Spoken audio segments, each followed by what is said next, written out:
Test połączenia. Słyszy pani to, co teraz kolega mówi? Test połączenia.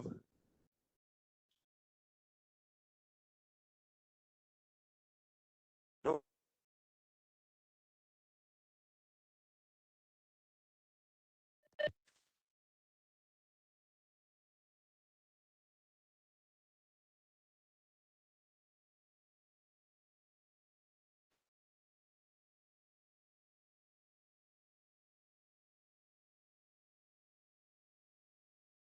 Test. Test. Czy pani mnie słyszy, panie tłumacz? Słyszy pani tłumacz?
Teraz test.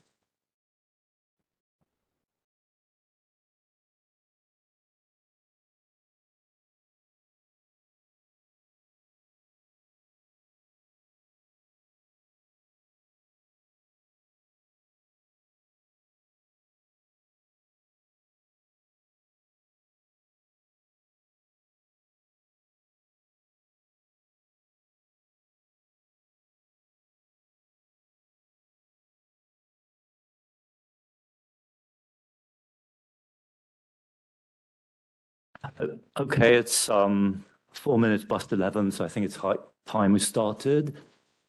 Good morning, everyone. On behalf of Father Bauer, the Dean of the Department of Christian Philosophy, and Father Sadowski, the Director of the Institute of Philosophy of Cardinal Stefan Wyszyńskiego University, I would like to welcome the members of the Faculty of the School of Law and Administration, my colleagues from the Institute of Philosophy, the students of both departments, as well as all the guests attending our seminar, especially those who have joined us online. Let me, however, extend my warmest welcome to Professor John Finnis, who's with us today. Professor John Finnis is well known for his work in political theory, philosophy of law, as well as constitutional law. He was lecturer, then reader, and then a church professor of law in the University of Oxford over 4 decades until 2010. Since 1995 to 2020, he was member of the law school faculty at the University of Notre Dame in the United States. Professor Finnis, his books include, first and foremost, Natural Law and Natural Rights, published in 1980, and most recently, Judicial Power and the Balance of Our Constitution, published in 2018. Professor Finnis has kindly agreed, is a member of currently fellow of the British Academy Law and Philosophy sections. He was a member of the International Theological Commission of the Holy See in the years 1986 and 1991, the Pontifical Council of Justice and Peace in the years 1990-1995, and the Pontifical Academy Pro Vita in the years 2001-2016. Professor Finnisa has kindly agreed to pay a short, actually one-day visit to Warsaw just to deliver the keynote address at our seminar today, which I'm most grateful for. It is actually his second visit to our university. For the first time, he joined us 10 years ago for the celebration of the 20th anniversary of the publication of John Paul II's encyclical Veritatis Splendor. You can find a link to this paper at moralabsolutes.eu, if you wish. The main aim of today's seminar is, again, to mark the anniversary, this time the 30th anniversary of the publication of that important document. This year, however, we are meeting on a special day. First and foremost, it's St. Lucy's Day. We talked about the significance of that with Professor Finnisa yesterday. I promised I would quote the beginning of a nocturnal upon St. Lucy's Day by John, the most famous of the English metaphysical poets.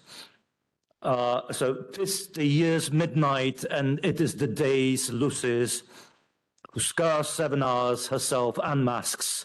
The sun is spent, and now his flasks send forth light squibs, no constant rays. The word's whole sap is sunk, the general balm, the hydroptic earth has drunk. Wither, as to the bed's feet, life is shrunk, dead and interred. Jest to północ roku, północ Dnia Świętej Łucji, od twarzy ledwie 7 godzin widocznej. Słońce już zgasło na kopule mrocznej, iskrzą się tylko gwiazd, zimne diamenty, sok życiodajny, co obficie przepajał ziemię wiosną. Dziś w zimy zenicie znikł, jak wyschnięta mumia, skurczyło się życie. This poetic image is a perfect match with the event we commemorate in Poland on December the 13th every year. Since 1981. It was exactly 32 years ago that martial law was introduced by the then communist government, decapitating the leadership of the Solidarity movement and effectively delaying the democratic breakthrough in this part of Europe for almost a decade. Professor Finnisa is going to talk about moral absolutes, killing and war, the latter two being, unfortunately, again, the most urgent challenges of our time. I'm sure we will be left with some prospects for more light after his lecture, as in the famous Polish proverb about St. Lucy, who adds time to the day. Professor John Finnisa, the floor is yours.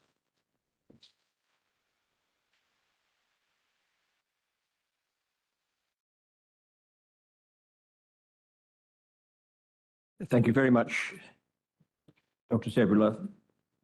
When I had the privilege, as he said, of being here at his invitation 10 years ago for the conference commemorating the 20th anniversary of Veritatis Splendor, I talked then about the investigation by the International Theological Commission between October 1986 and December 1990, the investigation into the philosophical and theological grounds for the constant and very firm Christian teaching which Veritatis Splendor would reaffirm, that there are negative moral norms or precepts or rules which state that there are certain kinds of acts which it is always wrong to choose to do. Kinds identified by the object of such an act, that is to say, by the proximate intention with which the acting person chooses to do that. And today I want to speak once again about that topic, without repeating or revisiting anything I said here 10 years ago, which was published in Studia Philosophia Christiana, volume 51.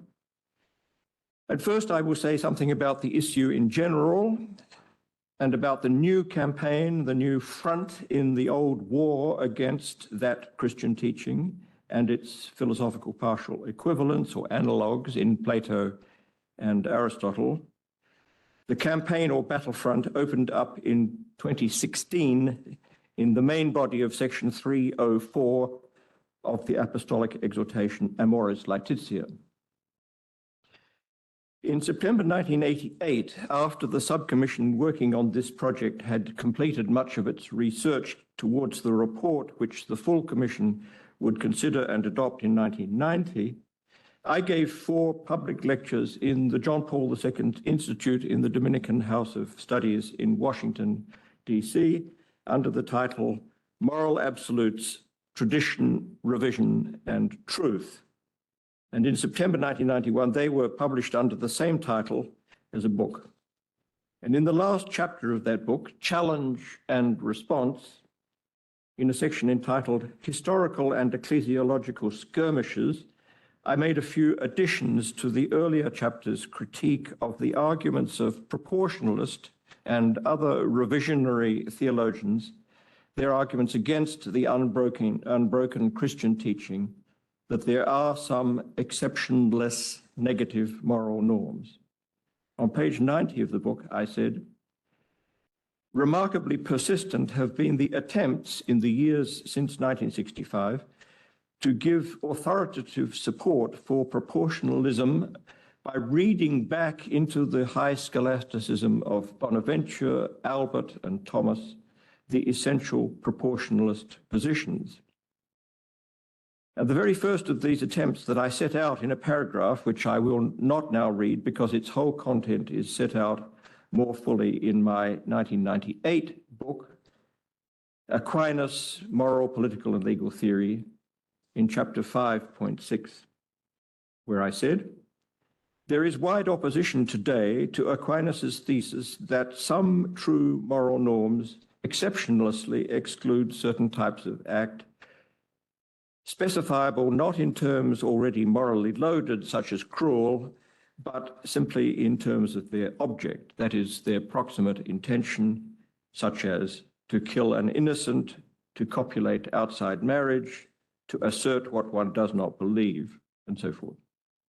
One strategy in this opposition, the first of 3 or 4 strategies that I set out and critiqued, is to deny that Aquinas held the thesis, or at least to deny that it is compatible, at least to deny that it is compatible with his own deeper principles.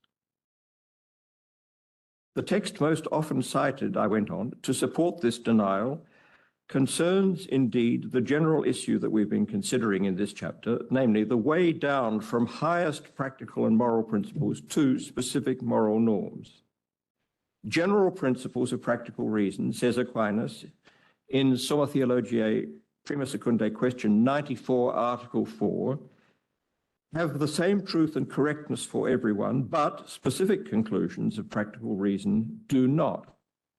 It is right and true for everyone that one should act reasonably, and it does follow as a specific conclusion from that principle that, and this of course is Plato's example as well as St. Thomas's, what has been deposited with me for safekeeping, I should return on demand.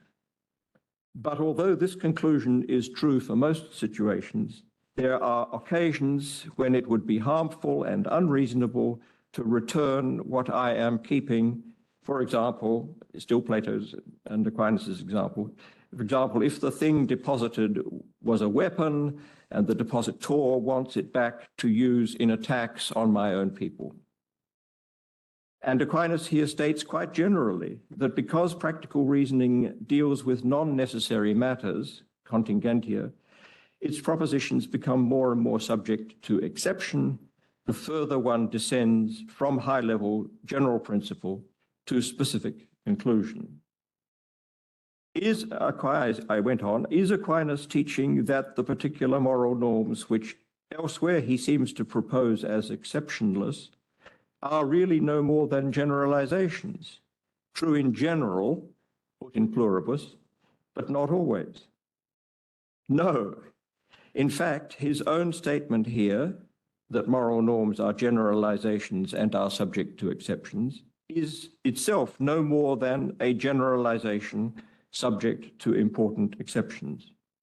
Aquinas makes this clear in many ways, I went on, above all by distinguishing between affirmative and negative moral norms.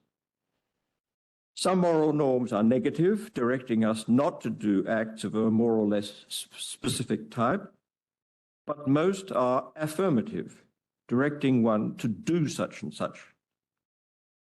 Affirmative moral principles and norms hold always but not for every occasion, semper sed non ad semper, So, for example, the obligation to return things deposited for safekeeping is, in a sense, universal, always a factor in moral deliberation about the things in one's possession.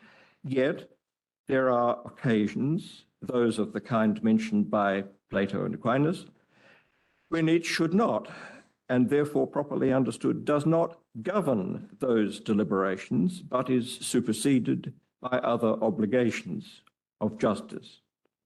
Such norms, though always somehow relevant, leave it to one's moral judgment to discern the times, places, and other circumstances of their directiveness. But, the last paragraph of my quotation from the book, but negative moral norms can be, and a number in truth are, binding and governing always and on every occasion, semper et ad semper, or pro semper. Negative moral norms of this sort are, in short, both specific, immediately applicable without further moral reasoning, and exceptionless.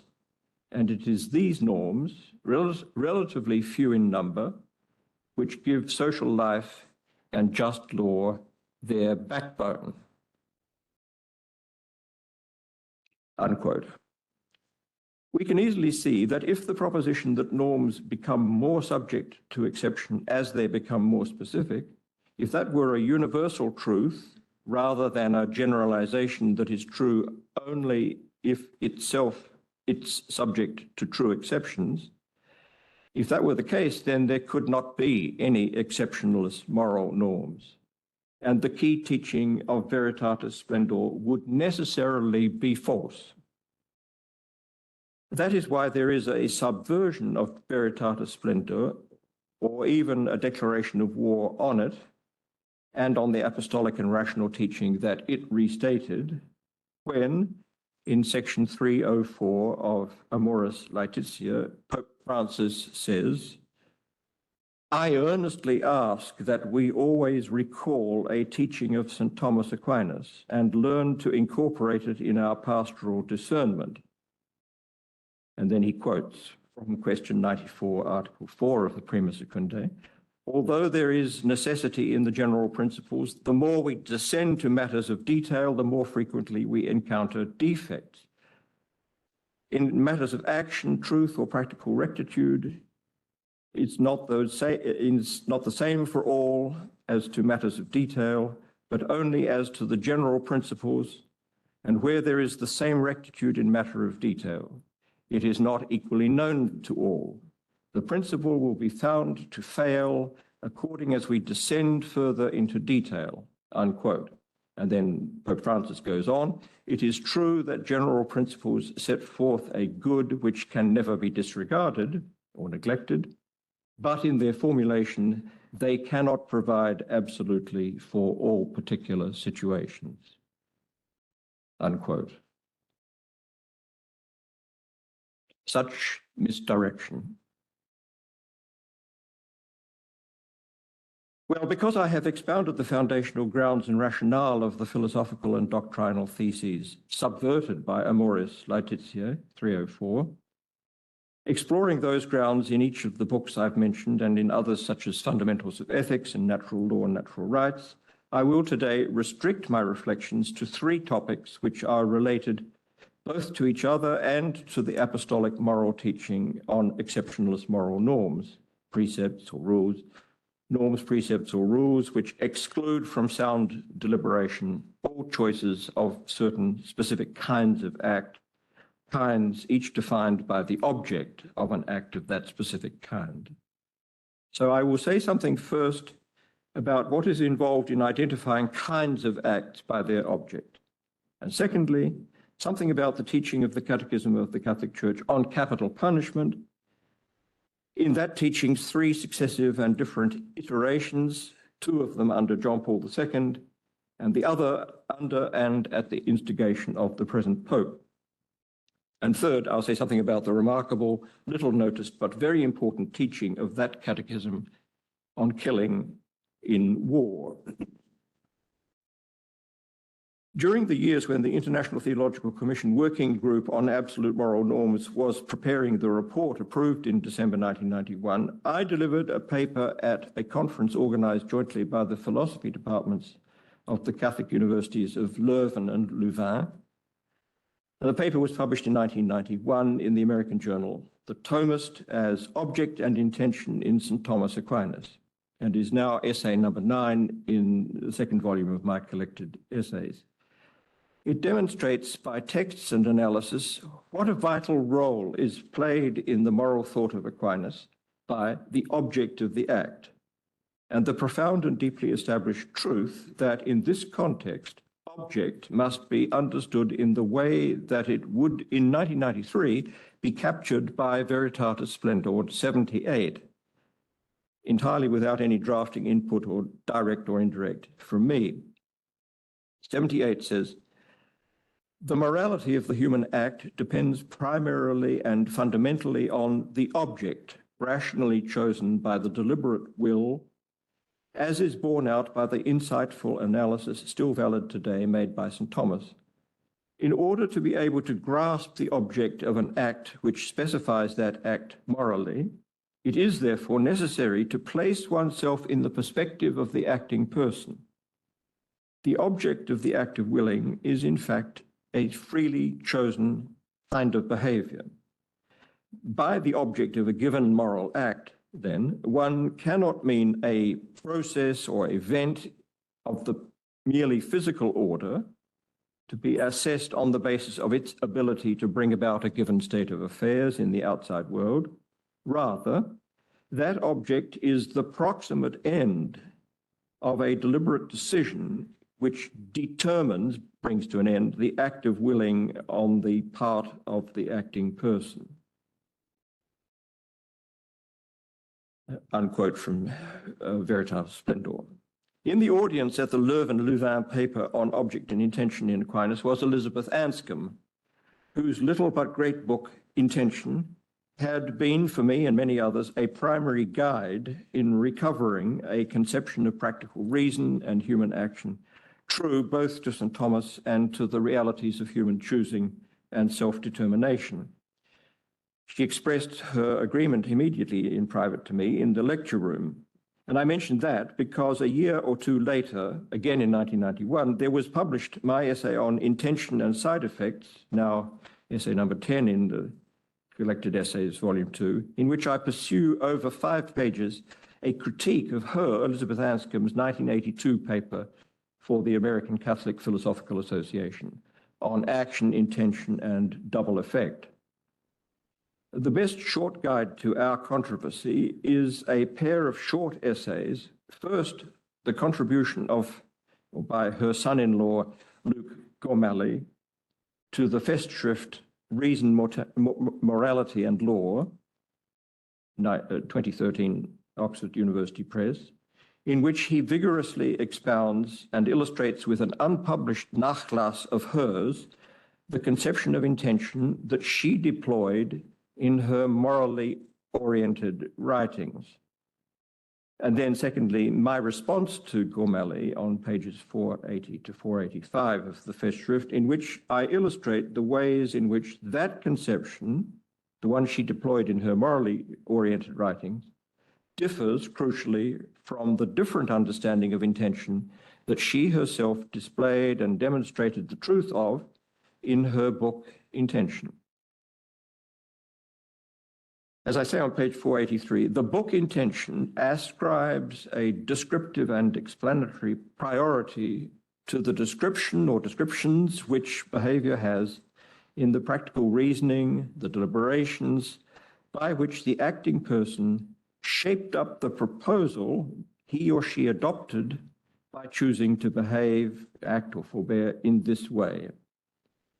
This shaping of descriptions in practical reasoning and deliberation is not a matter of finding, that is, devising or constructing a description under which the behavior one is determined to carry out will be acceptable, morally presentable to oneself or others. Rather, it is settled by what one considers a necessary or helpful means to achieving an objective, usually a nested set of objectives, ends, that one considers desirable in view of the factual context as one understands its bearing on, its relevance to both one's end or ends and the means that one judges serviceable for achieving such ends.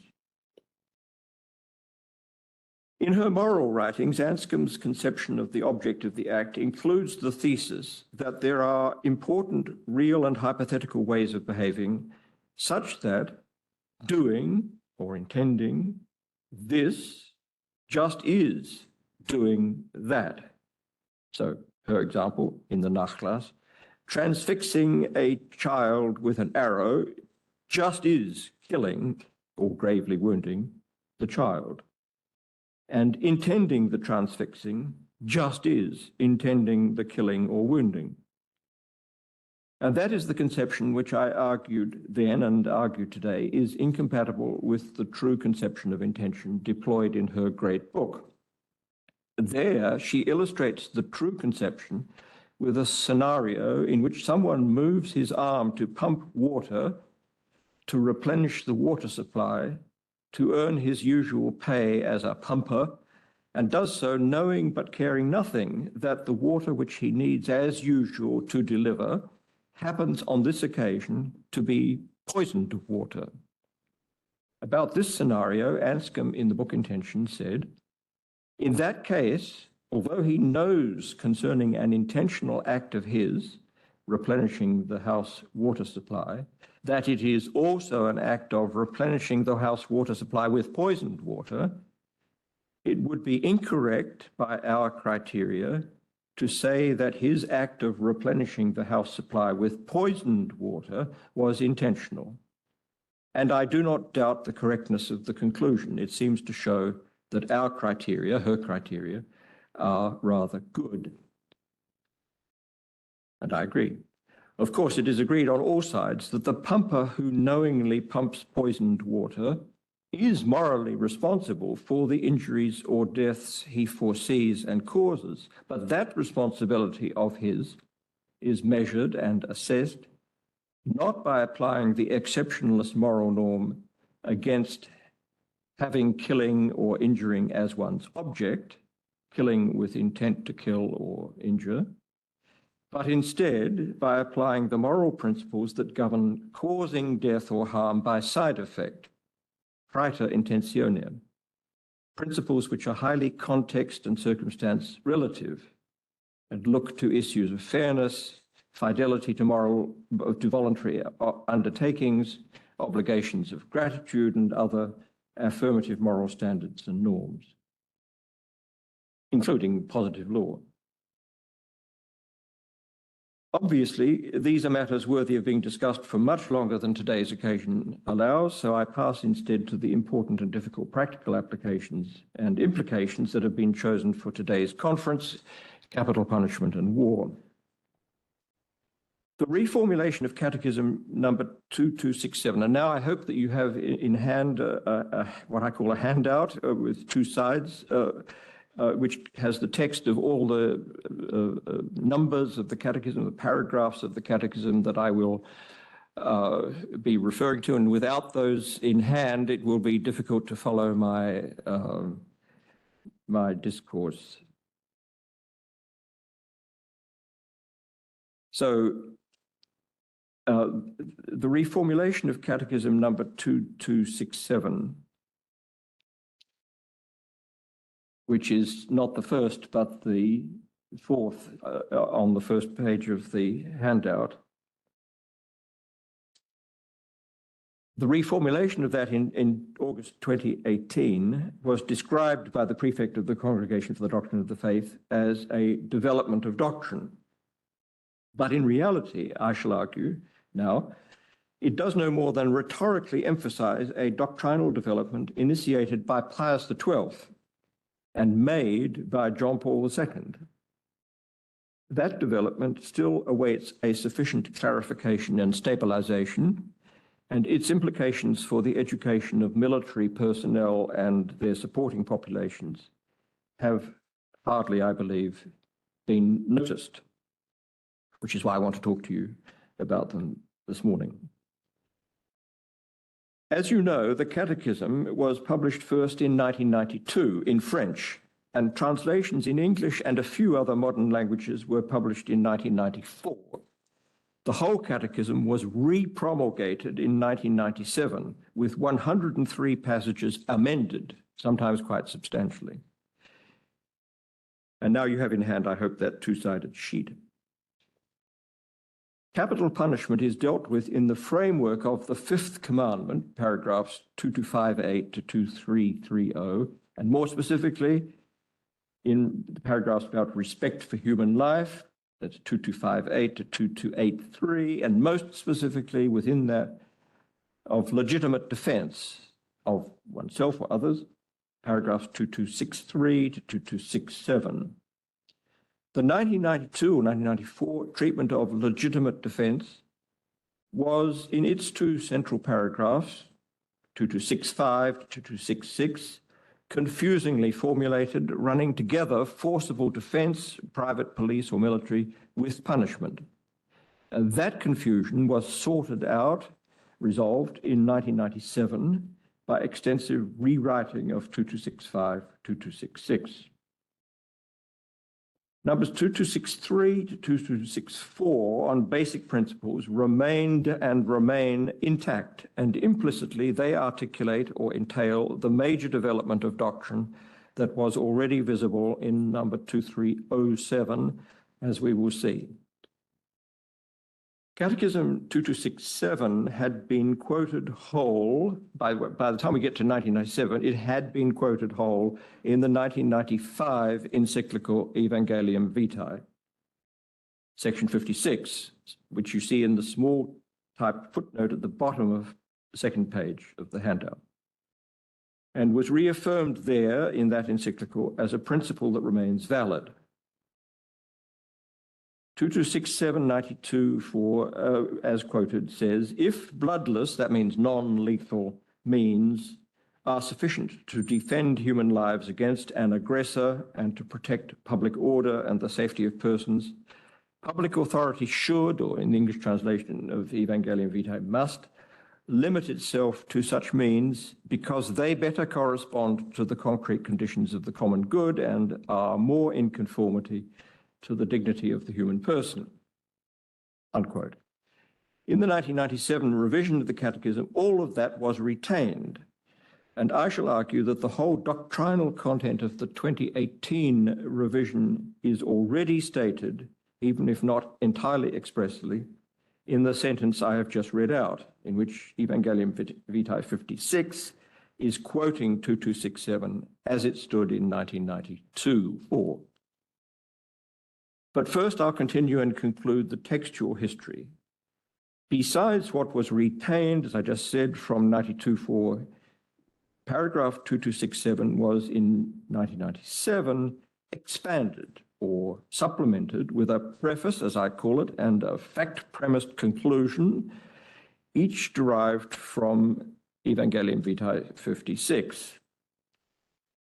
So see the second page of the handout, just above the middle. What I call the preface says the traditional teaching of the Church does not exclude recourse to the death penalty if this is the only possible way of effectively defending human lives against the unjust aggressor. And then the fact premise is the state today can render the offender incapable of doing harm without definitively taking away from him the possibility of redeeming himself. And then the conclusion, as a consequence, the cases in which execution, capital punishment, is the only possible way of effectively defending human lives are very rare, if not practically non-existent, unquote. So what the 2018 revision does is this. Paragraph 2267 in 92-94 already taught that non-capital punishments are more in conformity to human dignity, and as supplemented in 97, the same paragraph already taught that capital punishment is therefore not to be used, should not, must not, you might say, is inadmissible. unless a precondition is satisfied, that it is here and now absolutely necessary to protect from this particular offender lives, safety, and public order. Now, the 2018 revision of 2267 comes in to declare that that precondition is not now satisfied because of, first, today's increasing awareness that even the worst criminal's dignity is not lost. Two, today's newly emergent understanding of the significance of state penal sanctions, as explained by the CDF letter of the 1st of August 2018. These sanctions look more and more to possible rehabilitation. And thirdly, today's more effective detention systems, ensuring due protection of citizens without definitively depriving the guilty of possible redemption by depriving them of their life.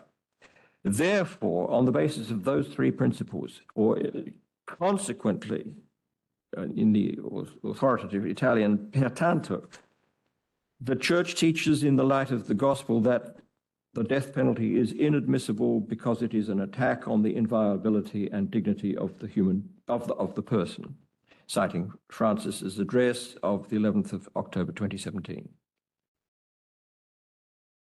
We will seriously distort the meaning and content of the revision if, whether with joy or alarm, we quote only its final sentence, and worse if we omit from that sentence the word consequently. And the word inadmissible, which is not a term of art of classical moral theology, has, I think, the same sense as the fact premised should limit itself to bloodless means, which is at the heart of 2267 in its 92, 94, and 97 version, quoted in Evangelium Vitae, not a should or inadmissibility of an exceptionless negative moral norm excluding a kind of act as intrinsice in honestum because of its object. So, whether or not the moral permissibility of some instances of state capital punishment has been definitively taught, that is, infallibly taught in one or more of the three possible ways articulated by the Vatican II in Lumen Gentium 25, a question that, if I have time, I'll touch on very briefly later. The 2018 revision, because it offers a teaching only about the circumstances currently widely understood, widespread attitudes and institutions of today, does not deny that permissibility in principle. The revision really goes no further than John Paul II did towards on the way to a judgment that, leaving out of account here and throughout a particular special divine commandment to some personal group, that capital punishment is intrinsice in honestum, inherently impermissible, semper et ad semper. For we must not fail to take into account that John Paul II's Catechism did, from its outset in 1992, take some steps towards judging that capital punishment is, except by divine command, intrinsice in honestum. It's worth saying a little more about two phrases in the 2018 revision's key sentence that I quoted a minute ago. The phrase "is an attack" in context makes no point about the intentions involved in capital punishment, including its precise object. Nor does the phrase convey any assertion about capital punishment's admissibility under conditions different from today. And the phrase, "in the light of the gospel," invites the question, which parts of the gospel and what precisely those parts make visible? I will argue that a proper theological answer to that question will point to two things, two matters, or two topoi. One is the status, dignity, rank, worth of every human individual as unconditionally the object of God's conditional promise of new creation and eternal life. The status closely studied, verified, and emphasized in Evangelium Vitae 7 through 55. And the other part of the answer, the other topos, points to the high moral significance of an action's intention, its precise object, as shaped in the actual inner deliberations of acting persons, including state officials. For those two topoi seem to be at the foundation of the Catechism's real development of doctrine in this domain, the little noticed but most striking development implied by 2263 to 5 and 2307. 2263, the first on page 1 of the handout, opens the Catechism's section on legitimate defense, the section that will end with capital punishment. And 2263 begins, unfortunately again, with a confusingly worded sentence, in most versions also mistranslated, but never amended in either the original or the translations. It deals both with the murder of the innocent and with intentional killing.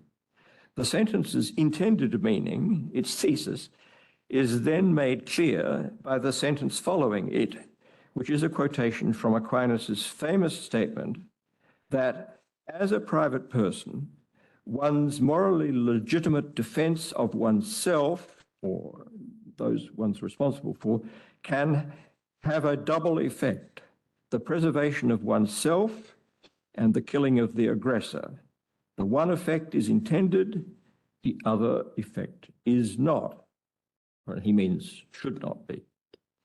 Aquinas makes it explicitly clear, and 2263 takes for granted that such self-defense is morally permissible only if it includes no intent to kill, even when the means used to repel the aggression by me are known to be lethal, known by me to be lethal.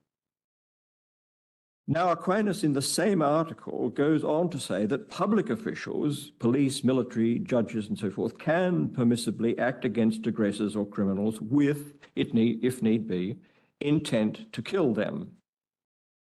And here is the point, my point. This part of Aquinas' teaching, long accepted in the tradition, is implicitly, but unambiguously, rejected by the Catechism. For paragraphs 2263 to 65 extend the moral exclusion of intention to kill, even when using very lethal weaponry, to all instances of legitimate defense, including the actions of, quote, those holding legitimate authority, unquote, exercising the right to repel by armed force aggressors against the civil community. And that is confirmed by 2307, which heads up the section devoted to just war. 2307, the fifth commandment forbids the intentional destruction of human life. 2308, governments cannot be denied the right of lawful self-defense. 2309, the strict conditions for legitimate defense by military force require rigorous consideration. Evangelium Vitae's discussion in section 55, unfortunately, this is in the footnote on the second page, unfortunately does not consider the preconditions and limits of morally permissible legitimate defense of self or others. It says no more than when the need to render the aggressor incapable of causing harm involves taking his life, the fatal outcome is attributable to the aggressor, even though he may not be morally responsible because of a lack of the use of reason, unquote.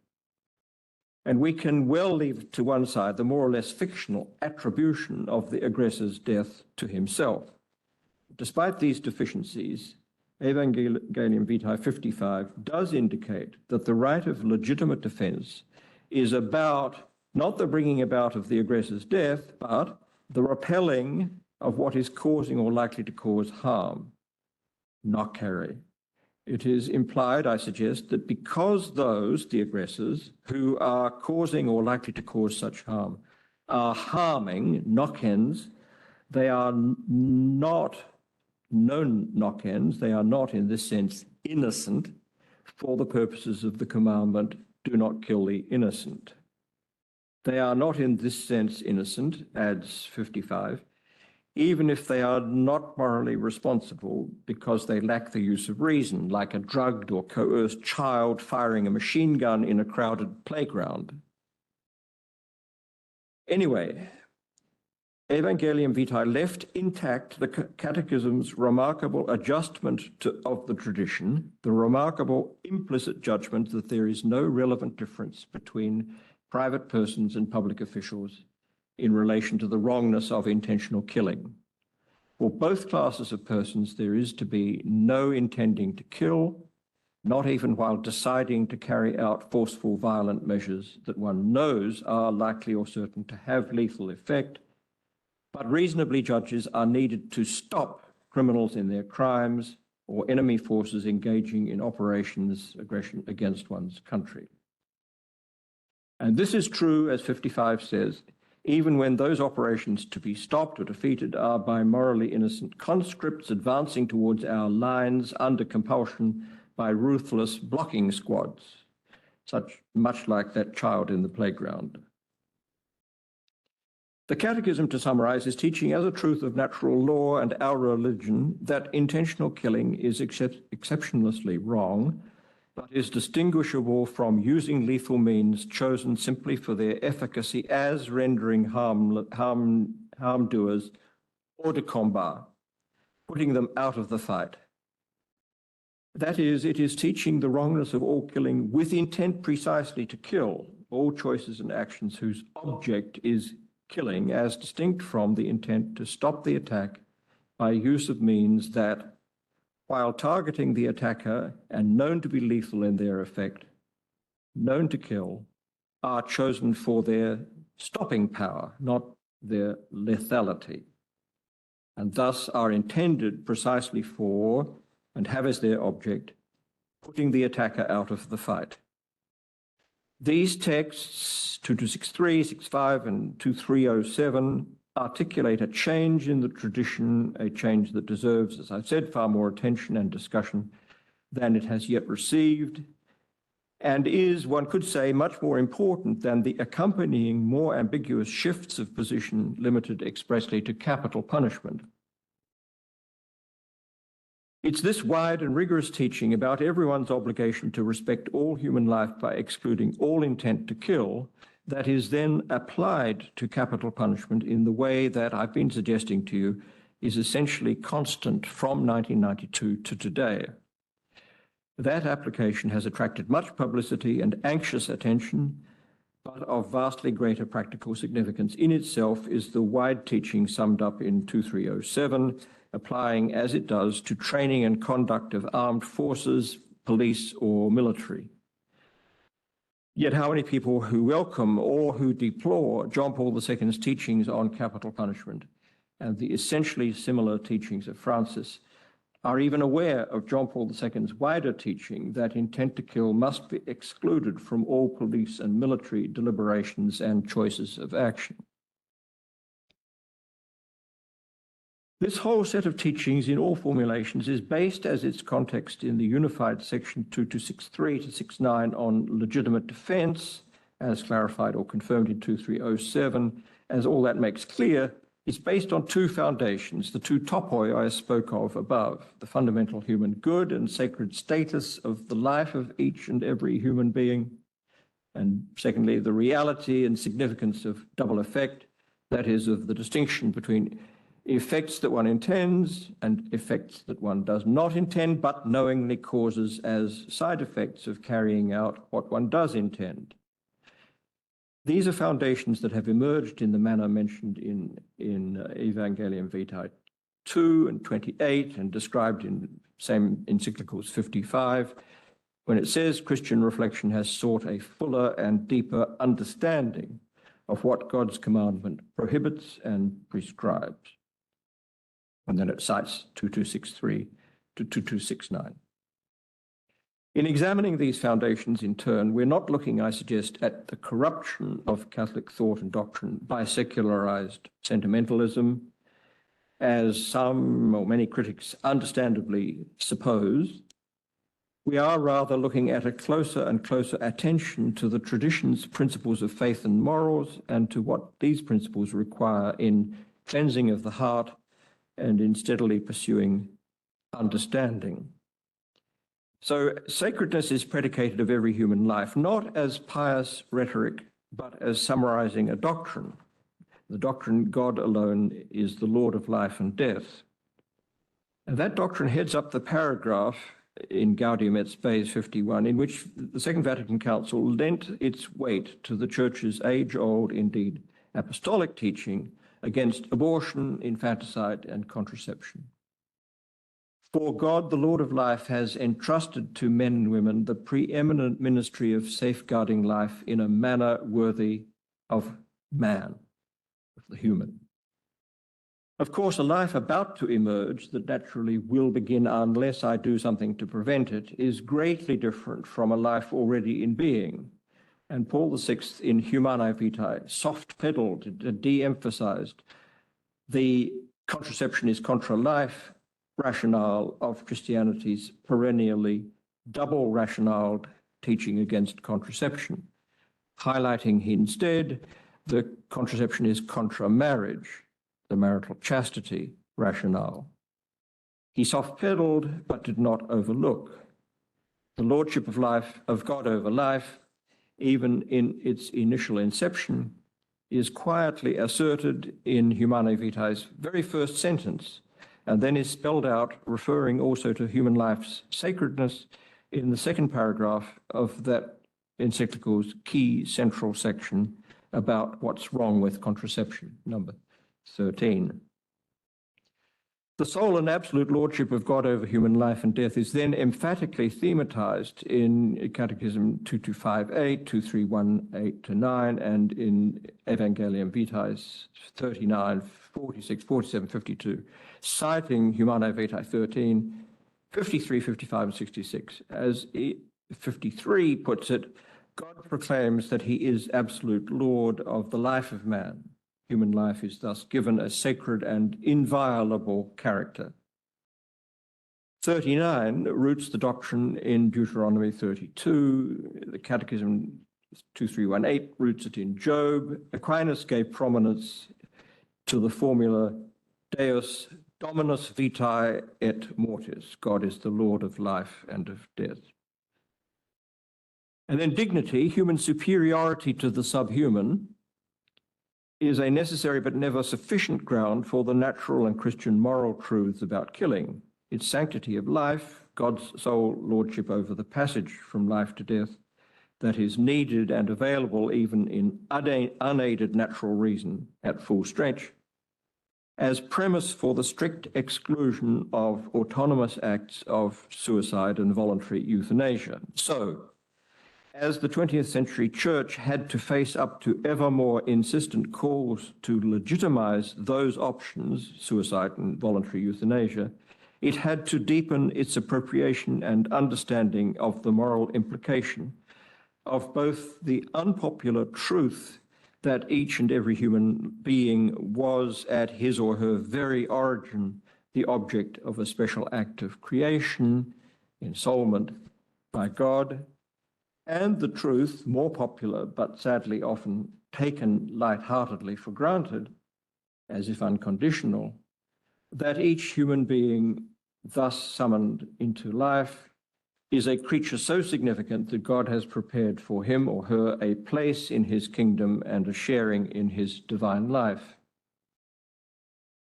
So, second topic, or topos, terminating life with intent to terminate life versus knowingly causing death. Catholic tradition, as articulated by Aquinas, judged it intrinsically and thus exceptionlessly immoral for me to form an intention to kill while defending myself or others against an aggressor. But, as I said, also judged it morally permissible for public officials to act on such an intention while defending the common good by suppressing serious crime or administering just penalties. And we've seen that the Catechism, as I've been laboring to show, replaces and reverses the second judgment by extending the judgment about private intentions to kill defensively, so that that judgment now covers or includes also public officials acting in the course of their duties. This extension exhibits high confidence in the practical possibility of carrying out the lethal operations needed for defense of the common good without precisely intending their lethality. And though none of us, nor anyone else guilty of supporting new natural law theory, had any part at all in the preparation of any of the moral parts of the Catechism, Germaine Griset and Joseph Boyle and I, jointly and severally, and most recently in my Aquinas book, have published explorations of that possibility, as, for example, in our book, Nuclear Deterrence, Morality and Realism. And we have defended the new position against the initially plausible-sounding criticism that it necessarily involves what Elizabeth Anscombe's early writings rightly ridiculed as phony direction of intention or double-think rationalizations about intention. Against that criticism, we have argued, stands Anscombe's own entirely sound analysis and explanation of intention as a psychological reality, very fine-grained and real element of honest deliberation and choice, the adopting by choice of a proposal one has shaped for oneself in one's deliberations as a set of means of achieving the end or ends for the sake of which the proposal is shaped and adopted. And notice, I'd love to dwell on this, every means and end in any adopted proposal is intended. Each end and each means is intended. And in fact, each means is also an end, except the very closest beginning of getting up out of the chair, etc. Here again, the Church has had to focus intently over the last 150 years on issues involving the distinction between what's intended and what is caused and accepted or permitted without being intended. That focus has been intensified as Western culture has drifted further and faster away from Christian norms and challenged their justifiability more and more fiercely. The difference between terror bombing civilians and legitimate bombing of military targets located in civilian areas, between legitimately refusing medical treatment and committing suicide or requesting euthanasia, between contraception and periodic abstinence, between formal and material cooperation in moral evil, between abortion and justifiable therapies causing termination of pregnancy and loss of the unborn child. These and other troublesome high-profile issues have called for deeper, more transparent identification of what precisely it is to form, to have, to act upon an intention. Moreover, the proportionalist and situationist moral theologies condemned in Veritatis Splendor blandly but pervasively reject the relevance of intention in the sense in which it is in play here. They reject particularly the decisive relevance of the chosen action's precise object. So the attaining of clarity about why proportionalism and situationism must be rejected has required, once again, close attention to intentions, realities, boundaries, and high moral relevance. So combining the Church's sharpened understanding of the content and reality of the intention of the acting person with the Church's deepened awareness of God's unique lordship over life and death, the Catechism pronounced the Church's developed judgment, which one may paraphrase as affirming that the true moral content of the commandment, never kill the innocent, is never form or act upon an intention to kill a human being, though you may and often should defend yourself and or others, even when that needs means you know or expect to be lethal, against persons who are knock-ins in the sense that without justification, or even if morally inculpable, they are causing or about to cause grave harm which one is morally entitled to stop. Now, that wide judgment, combined with Aquinas' common sense judgment that capital punishment has as its object, that is its immediate intention, the death of the convict, seems indeed to entail that capital punishment, too, accurately understood as punishment, that is, as executing the offender for primarily retributive reasons, rather than defense against imminent attack, offends against the commandment. That is, violates that respect for human life and therefore human dignity, which is required of everyone, private or public, because to intend to kill is to treat oneself as having a lordship over life and death that is God's alone. The Catechism, even as revised in 2018, stops short of drawing that conclusion.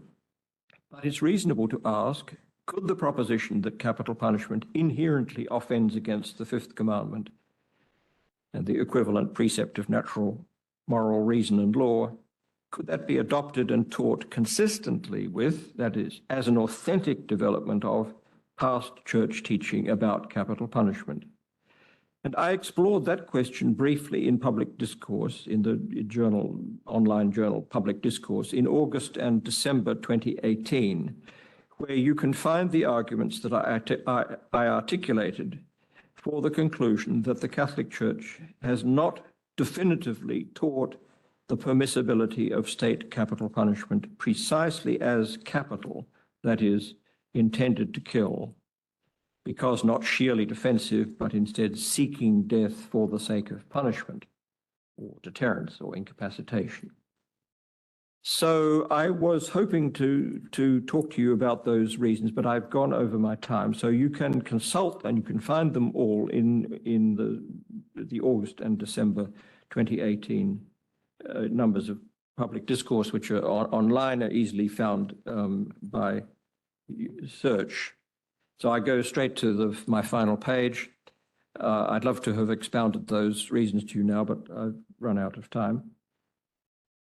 The document cited in the newly formulated 2067 of the Catechism and in the Congregation for the Doctrine of the Faith's covering letter of the 1st of August 2018 is a speech delivered in 2017 by the same Pope who issued section 304 of Amoris Laetitia.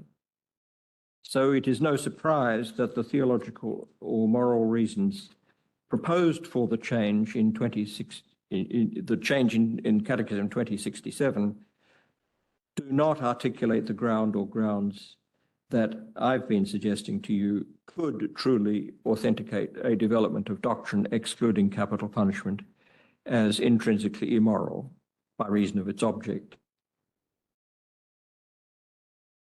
This pair of documents, the address of Pope Francis and the covering letter of the CDF, do arouse and reinforce serious misgivings because they focus almost exclusively on human dignity, as if that provided for our rights and duties, not simply as it does an indispensable presupposition and ground, but rather a quasi-map, a kind of diagram identifying the very sense or ratio of those rights and tracing their content and boundaries, the morally relevant kind of chosen acts excluded by those rights. Because the opaque language of dignity is today deployed constantly by secular organs and elites to promote, yes, a rejection of capital punishment, but equally an indulgence towards or favor for euthanasia, suicide, and the many forms of anti-marital sex, and the radically unjust promotion of gender fluidity and same-sex parodies of marriage. And the educational institutions and programs they promote are nearly unanimous in denying or ignoring the justice of retribution, with its attention to the continuing and often justly decisive relevance of past deeds to present entitlement and conduct, attention and relevance that are essential to the truth of the Christian faith. Catechism 2267, in its 2018 version, does put out of sight one puzzling obscurity in the same paragraph, previous versions, about how action taken solely for the sake of defense could be punitive in intent or in fact. But the 2018 revision does that while ratifying and adopting in relation to certain current empirical conditions, which it points to and treats with unwarrantable confidence as permanent. It ratifies the very line of thought that generates that puzzle. And though the revision and the CDF commentary make, as I've argued, no change in teaching, they do create at least an impression of change and of change in a form that obscures the one line of development that would, it seems to me, be authentic. Thus, in those ways, deficient in doctrinal substance, these documents may have as their main immediate effect little more than the exacerbation, the worsening of prevailing uncertainties about the faith and its integrity, and the further distraction of the faithful and their pastors from attention to more urgent and weighty matters. Above all, I would say, to the faith's foundation in that historical truth of the Gospels, which since the early 1960s has come to be denied by most of the teachers of Scripture to the seminarians who are due to become our bishops and popes. Priests first. Thank you very much.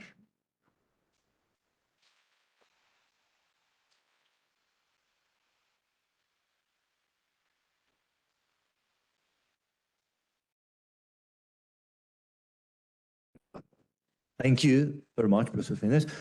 We seem to be a bit delayed, but we have provided for at least 15 or 20 minutes of discussion. So if there are some questions, comments, you can ask comments in Polish. I have the translation, but everything is simultaneously translated, so we can translate it in the best possible way. I've seen at least Dr. Anthony McCarthy and Dr. Helen Watt, who have joined us online. So I think there will be a chance for anybody who's watching us online to ask their question. But let us start with people here in the audience. Okay, very good. Well, first of all, thank you, Professor Finnisa, for a wonderful speech. I wanted to ask, because you were talking about discerning.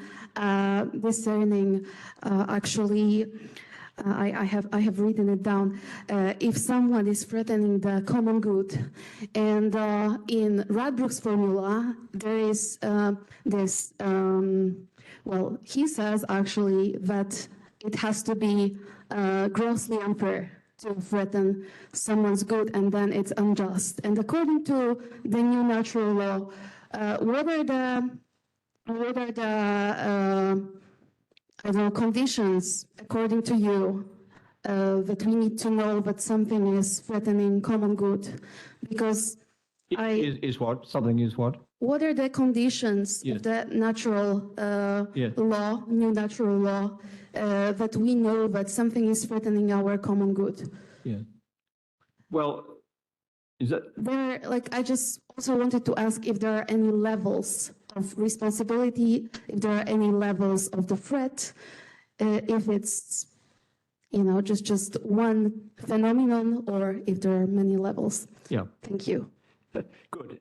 Well, first of all, the new natural law theory is, the label new natural law theory was attached to our work by its most bitter enemies, because our work has, from the beginning, intended to be a recovery of the old authentic natural law of St. Thomas in particular, against various distortions introduced in the Renaissance and post-Renaissance neo-scholastic doctrines of, for example, Francisco Suarez, and taught through the textbooks of the early 20th century. So we repudiate the charge that this is all new, and therefore we have nothing very new or interesting to say in addition to what the tradition, which St. Thomas sums up in conversation with all his predecessors, including not only the fathers and the earlier scholastics, but Aristotle, and through Aristotle, Plato, and the Stoics and so forth. We've nothing much to add to what the whole tradition delivers in the way of, to take your case, your question, the various levels of responsibility that a given person has to others, well, first to himself or herself, but then to others in the whole sequence of complex orders of dependence on his or her actions of those others.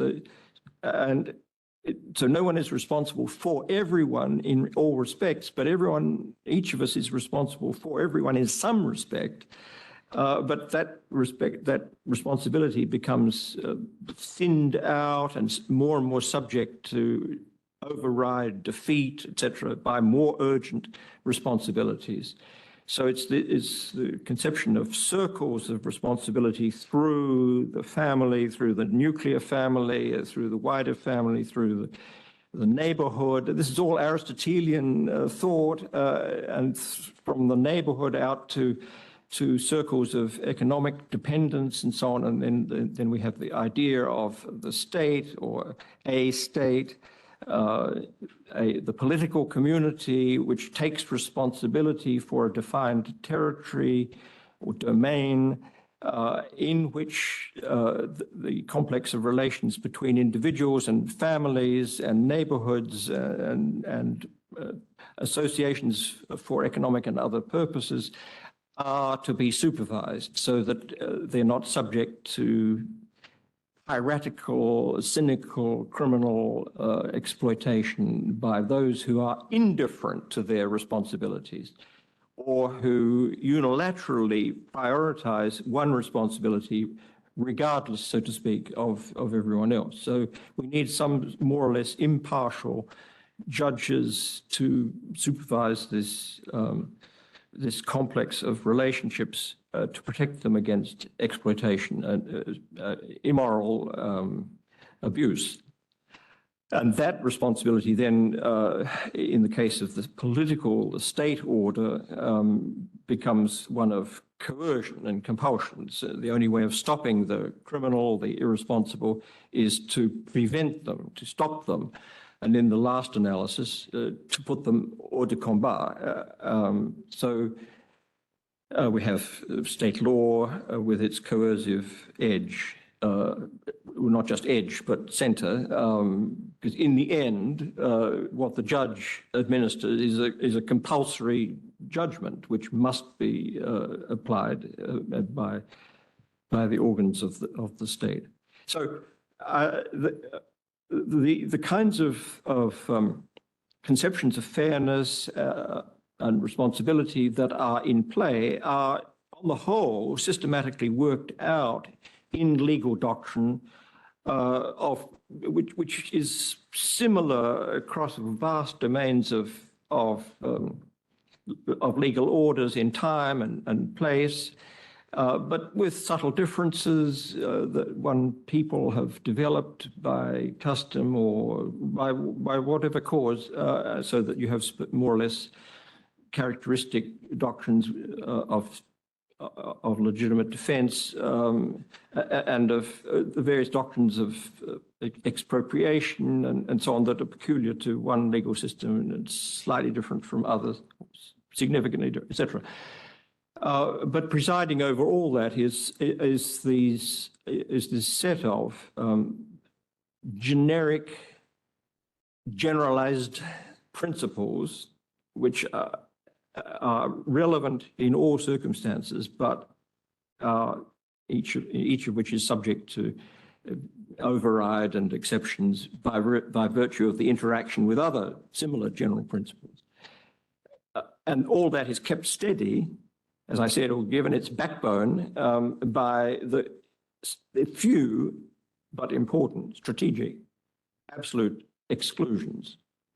So the judge is absolutely excluded from simply determining for the common good to lie about what happened and to give a false judgment, condemn the innocent, etc., and so forth. Any other questions?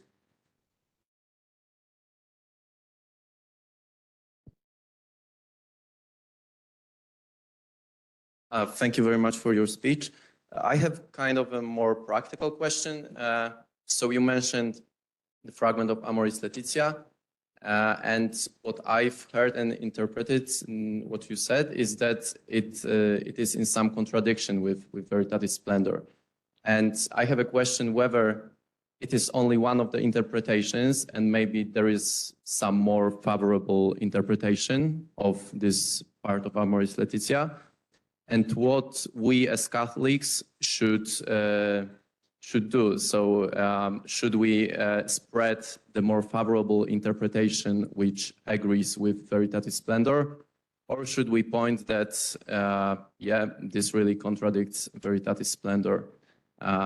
Yeah, so this is my question. So I didn't hear every word you said, but I heard this. I think I understood you to say, in relation to 304 Yeah, of exactly. Amoris Laetitia, what should we do about it?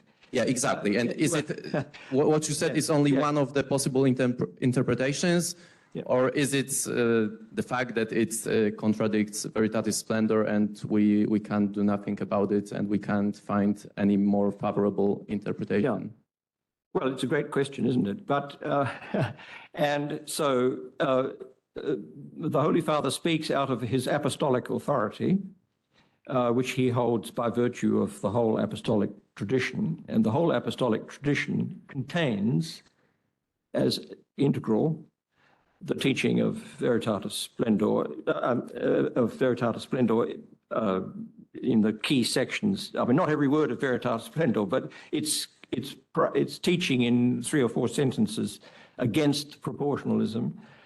In fact, of course, Veritatis Splendor mostly is reiterating apostolic teaching, but its teaching intent is focused on those 2 or 3 sentences in around 78. I've forgotten the exact numbers.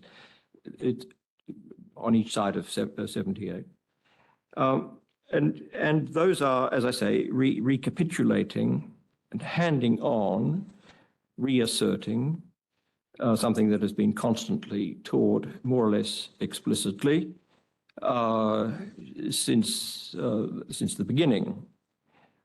And even the intense focus upon the interior deliberations of the acting person in shaping up a proposal which defines the precise object of the act, which is essential to the intelligibility of the teaching. Even that is right there in the Gospels, in Matthew and Mark, where our Lord speaks of it's from within, from the heart, as he says, that all these evils come. And then he lists a series of wrongful kinds of act. It's from the heart that those wrongful kinds of acts come forth. So it's not the slab of behavior as such, but it's the behavior as chosen, as shaped up in intention and then adopted by willing. That is the that is the content of moral judgment, or the object of moral judgment, the subject matter of moral judgment, in the norms that the tradition has taught as exceptionless. So insofar as 304 offers, without confronting Veritatis Splendor or its precise teaching or its apostolic origins or any of that, without confronting it and setting it to one side, but just ignoring it, insofar as it offers a countervailing sentence or two from St. Thomas, and it is from St. Thomas that 304 quotes. Insofar as it does that, it is inviting us. It's not, of course, willingly inviting us, but we are invited, we are entitled to make the observations of the kind that I made this morning, namely, this is not what St. Thomas meant, or rather, the meaning that you would derive from simply reading what Pope Francis earnestly invites you to read, namely this sentence. The meaning that it seems to have is not its true meaning. It was never its true meaning. It's not what St. Thomas was teaching. And so if the appeal is to St. Thomas's authority, very good. Here is what St. Thomas integrally teaches, namely that what he said in that sentence is true, but it's subject to exceptions. And the exceptions relate to the very matter of Veritatis Splendor's teaching. So I think we should more or less, I mean, it's obviously a very regrettable situation in which we have to invite readers of a papal encyclical to read wider, but that's not a novelty. It's not a complete novelty by any means. So we needn't be too excited by it. It is a startling phenomenon to see one pope, as I said, at least subverting his predecessor's most significant teaching, or, as I also said, declaring war on it, opening a battle against it. That's a novelty, but it's not something that we should be too concerned to take into account and live with. We should, I think, serenely observe the limitations of the teaching, the counter considerations to which it is subject, and until such time as it were, open conflict is declared and all the arguments are put on both sides and a judgment is made for one side against the other. Until that moment, we haven't got a real problem of coherence and conscience. Okay, before taking another question, may I ask the people online, Anton Stieper, Dr. Watt, if you like asking a question, just press the microphone button and go ahead, because I would like to. Okay, nobody seems to be okay. Okay, so I think one or two more questions. Professor Finnisa, my question is about the timing in moral theology. About what? The timing in moral theology, because in this change in the catechism, there's a reference to today. So you discuss what does it mean today, but when this today is starting and when it is over, in this sense that, for example, the teaching of Pope Benedict on the same issue, or the previous teaching of Pope Francis is becoming immoral if they have not recognized early enough this coming of today, and how we can recognize that this today is over today, so that this teaching is no more binding. It's not only concerning this death penalty, but, for example, when we have Gaudium et Spes, that's in the contemporary world. But that's about the word 60 years ago. About the word 60 years ago. Yes. When the text was written. So is it binding for us today or not? Yeah. Well, so in the case of the catechism's change, the today is the today in which penal systems of detention can retain dangerous criminal in such way that they can't kill others. So there's that today, and we can imagine easily enough situations, and of course they occur in times of trouble right now, even today, when the walls break down and the bad guys escape and do what they will.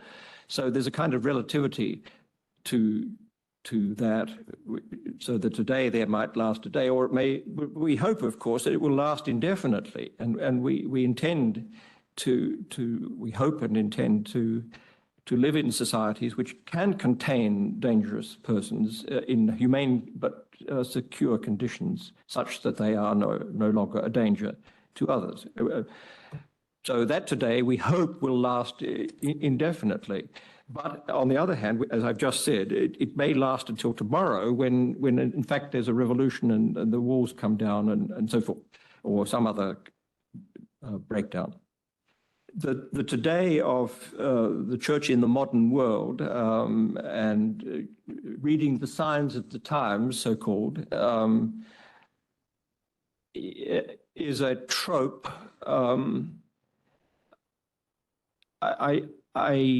Which I think myself, I've always privately thought was to some extent an accommodated use of the scriptural phrase, reading the signs of the times. I'm not sure that that's what our Lord had in mind, but be that as it may, it makes itself subject to transience and impermanence by its very, as you're hinting, I think, Father, by its very appeal to the considerations of today, as opposed to the past, but who knows the future, which will render today the mere past.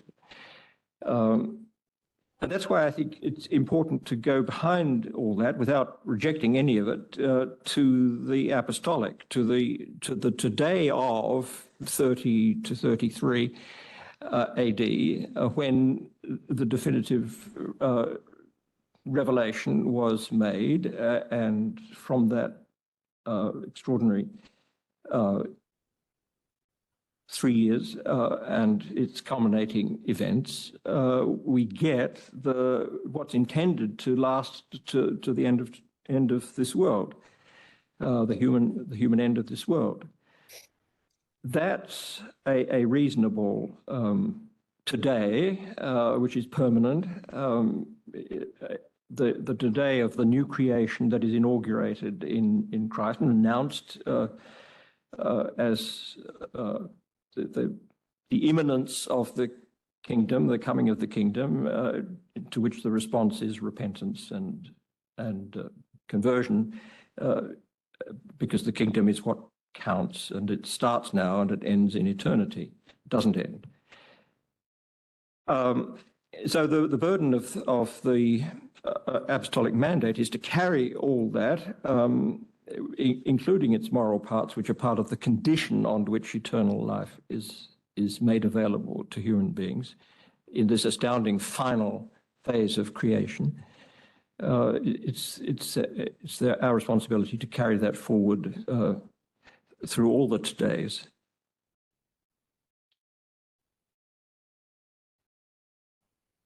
I see that Anthony is trying to break through. Anthony, are you with us? I am with you, if you can hear me. Yes, we I can. mean, in a sense, I mean, the previous question, I think there's something to this. My understanding of Aquinas and self-defense is that one can't intentionally kill the aggressor. That can't be part of your intention. But isn't that rather understood in terms of you haven't got a legitimate public authority above you to do that? Where that's present, it looks as though Aquinas says that can be justified, as long as it's done, with the corrected intention of defence, or in the case of punishment, redress. So, obviously, what you're saying is intentionally that. I wonder if you could just say a little more that how you interpret Aquinas in a way that doesn't allow the public authority that presumption.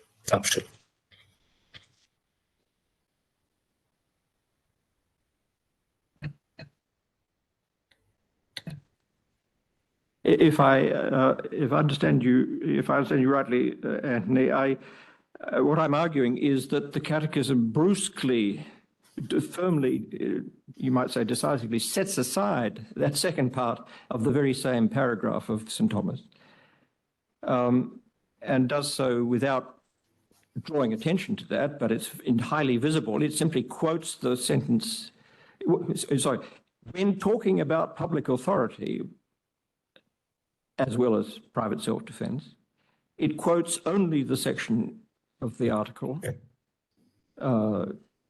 that addresses St. Thomas's article that addresses private self-defense and excludes the intent to kill. It ignores, knowingly, obviously knowingly, ignores what he says about public defense of justice and order. So it's a revision of Aquinas. It's a rejection of St. Thomas's teaching on that. It's a development of doctrine. Now, I'm arguing it was made perfectly deliberately. It's not an accident. It's not an oversight. And it can be defended. And I've offered a defense both this morning and in my book on Aquinas, where I faithfully expound St. Thomas's view, give all his reasons for his view, and then say what I think can be said against it. So one mustn't, in any sense, I mustn't, and nobody must, in any sense, avoid the fact that, and I don't, that St. Thomas is being revised, in a certain sense, rejected on this very point, for reasons which emerge from his own work. Okay, I think we have time for one more question. The final question from the audience. Or from online participants. If not, so please join me in thanking Professor Finnis for his great lecture today. Thank you very much. I'd like to invite everybody to have a cup of tea or coffee outside. We'll continue with the second part of the seminar starting at 1 p.m. We have a half an hour delay, but I think we'll manage that. So 1 p.m., those of you who are interested, please join us. Thank you very much.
Okay.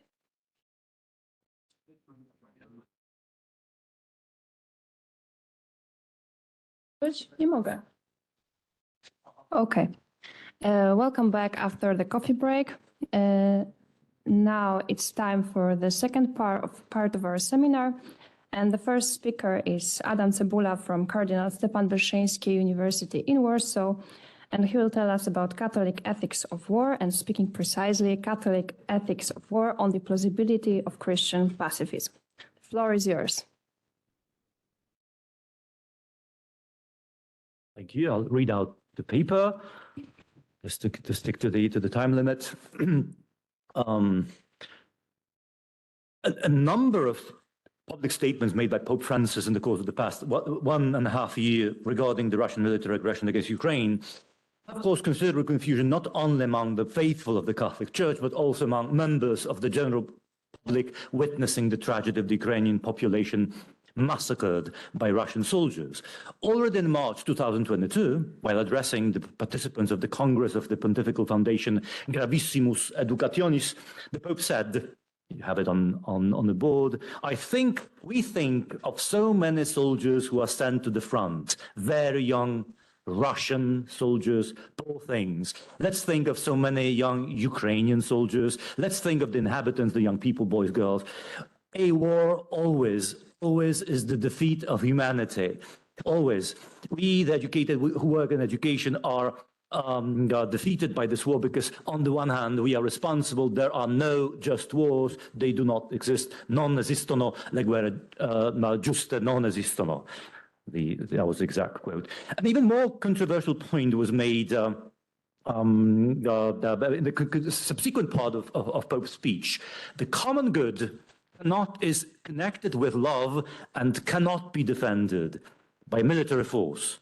No può essere difeso con la forza militare. A community or nation that asserts itself by force, che voglia affermarsi con la forza, does not or does so to the detriment of other communities and becomes a fomenter of injustice, inequality, and violence. Despite the attempts made today by some commentators to explain Francis' intriguingly ambiguous attitude towards the ongoing Ukrainian defensive war by his being constrained as head of the Vatican State to adhere to the standards of the language of diplomacy, the Pope's statements from the last 12 or 18 months seem to accurately reflect his views. The encyclical letter, Fratelli Tutti,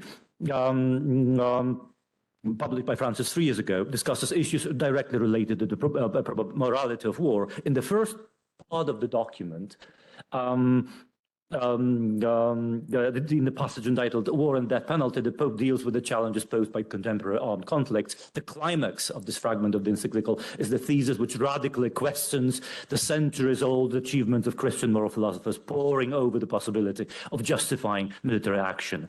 We can no longer think of war as the solution because its risks will probably always be greater than its supposed benefits. In view of this, it is very difficult nowadays to invoke the rational criteria elaborated in earlier centuries to speak of the possibility of a just war. War never again, end of quote.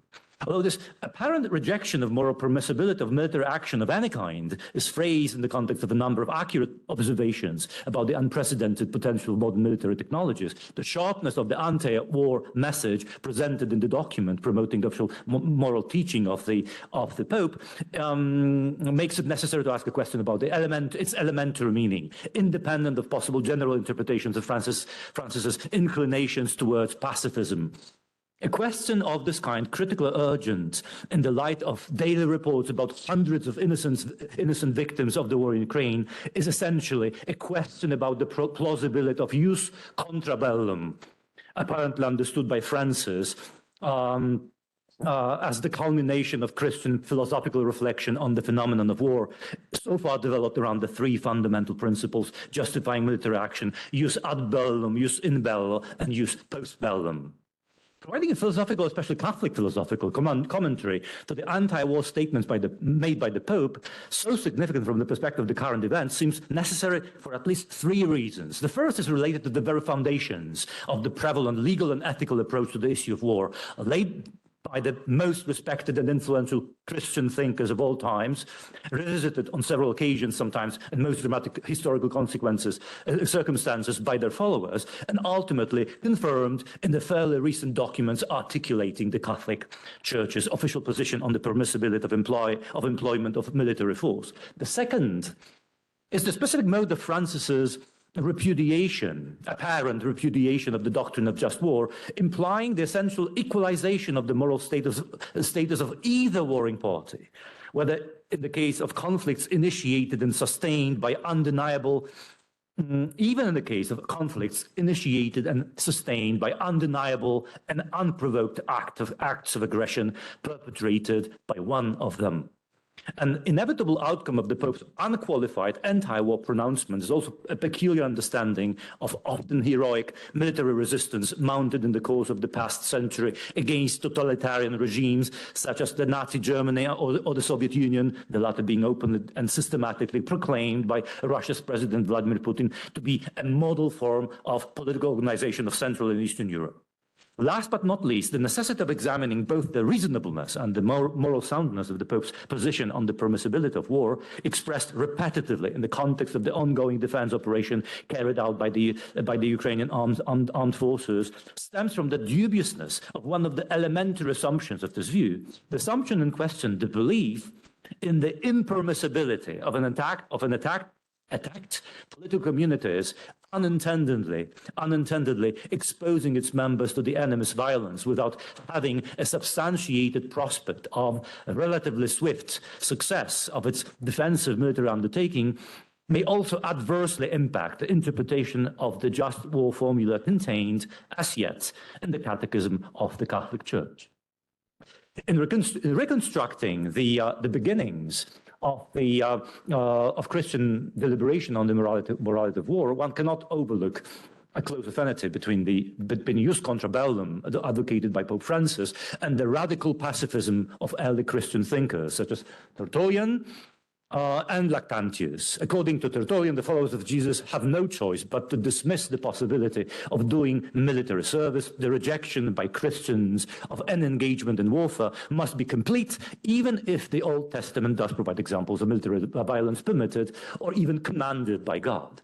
For Lactantius, at least at the earlier stage of the development of his views on Christian morality, the absolute impermissibility of a Christian taking part in war is an immediate consequence of the total ban on killing, which in turn stems from the inviolable dignity of human life. And so there must be no exception to this command, I'm quoting, of God. Killing a human being whom God willed to be inviolable is always wrong. End of quote.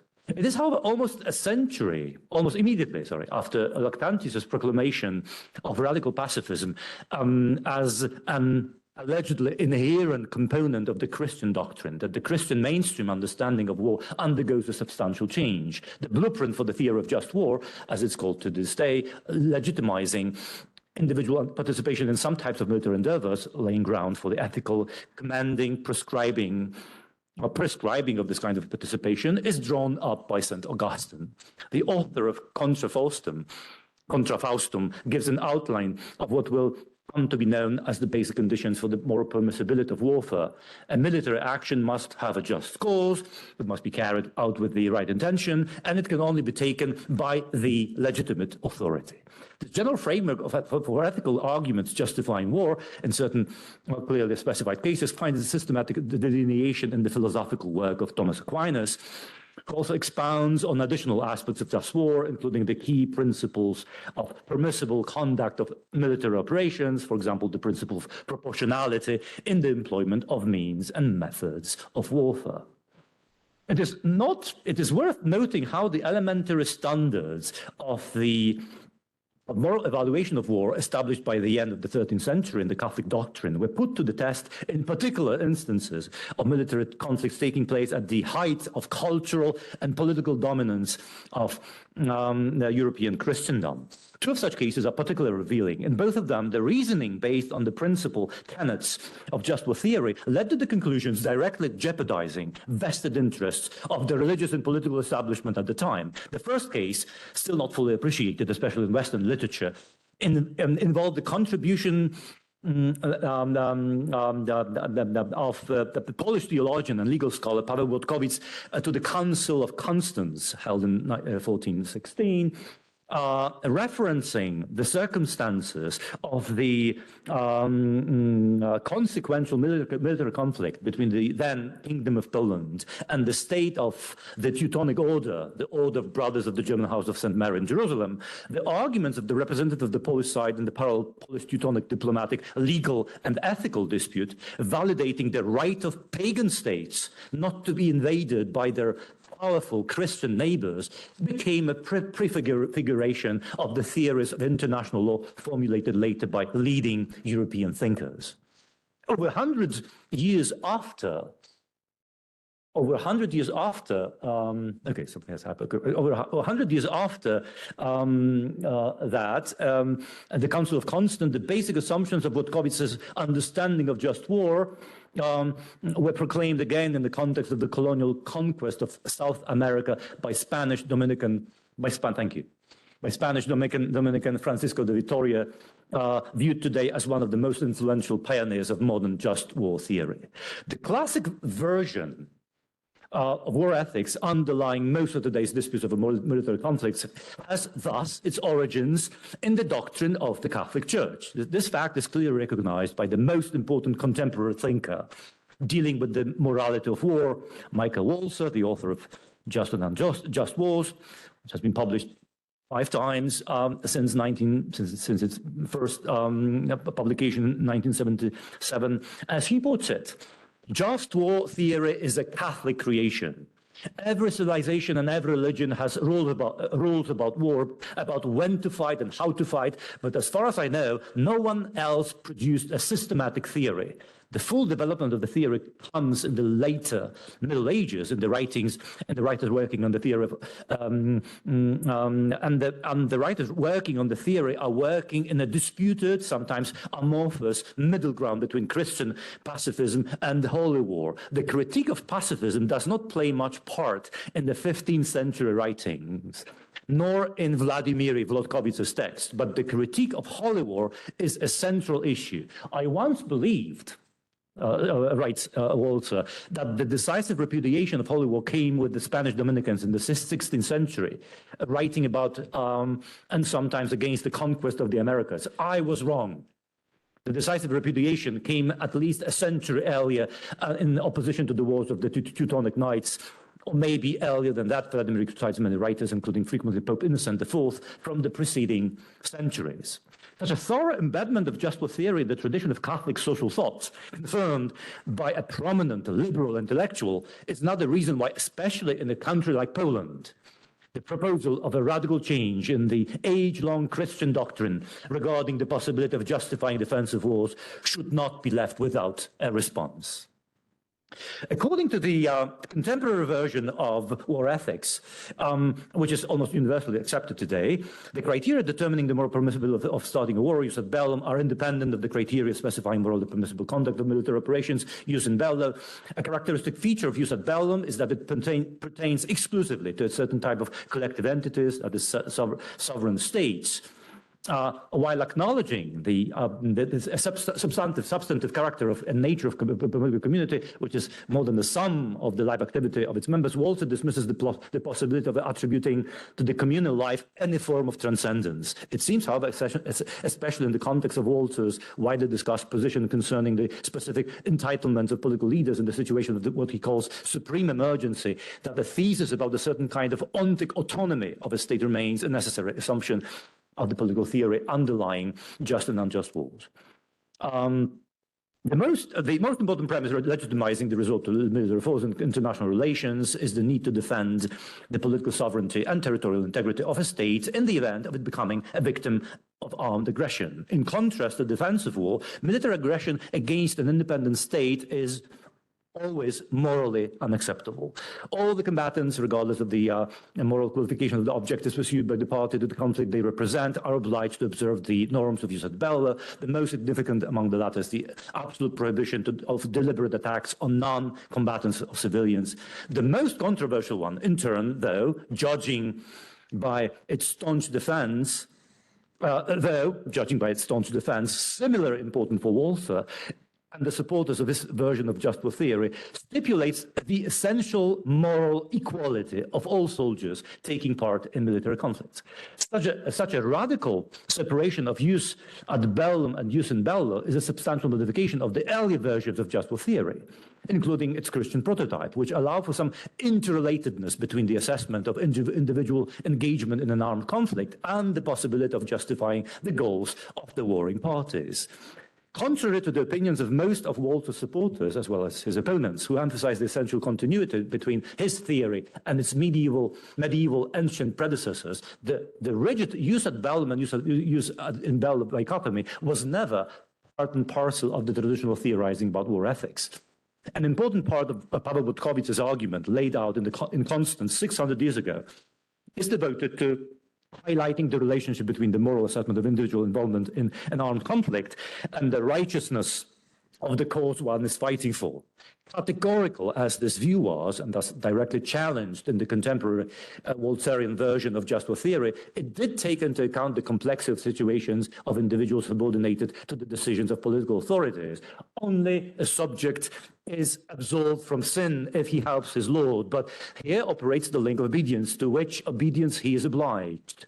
It is otherwise that there is no absolution if he were sure that the war is unjust, or believed so with probability. Nor is one excused by the fear of losing temporal things, because while fear attenuates guilt, yet it does not entirely exclude it. So definitive solution to the dilemma confronted earlier by St. Augustine, the idea of individual responsible for killing people who fight for the righteous cause, in most cases appropriately diminished in view of the probable limitations of knowledge possessed by rank-and-file combatants participating in an unjust war, is famously reinforced 100 years later by Francisco de Vitoria. Okay, the principle of moral equality moral equality of combatants put forward by Walther in just and unjust wars has recently been defended for the most part against its critique coming from the so-called revisionist opponents of Walther's theory by a number of authors. Jumping in the context of such a fundamental controversy within war theory over the difference in the moral status of combatants fighting on the opposite sides of an armed conflict, Pope Francis's recent anti-war statements referenced above presuppose a peculiar return to the Catholic moral doctrine of the Catholic moral doctrine to the pre-Augustinian rejection of any resort to military force, whatever the circumstances. Paradoxically, the Pope's condemnation of any engagement in war, including most astonishing as it sounds, taking part in the military defense of one's own country, dovetails or goes hand in hand with the principle of the moral equality of soldiers promoted by Walther and his supporters. All combatants are morally equal because the very fact of their participation in war on either side of the front line is morally indefensible. Well, the question should be asked about the plausibility of Pope Francis's proposal to completely abandon the use of military measures in defense of the common good, while taking into account the scale and scope of violence suffered in the first half of the 20th century by tens of millions of people, of inhabitants of the part of Europe designated a dozen or so years ago in the title of the book by a prominent American historian as Bloodlands.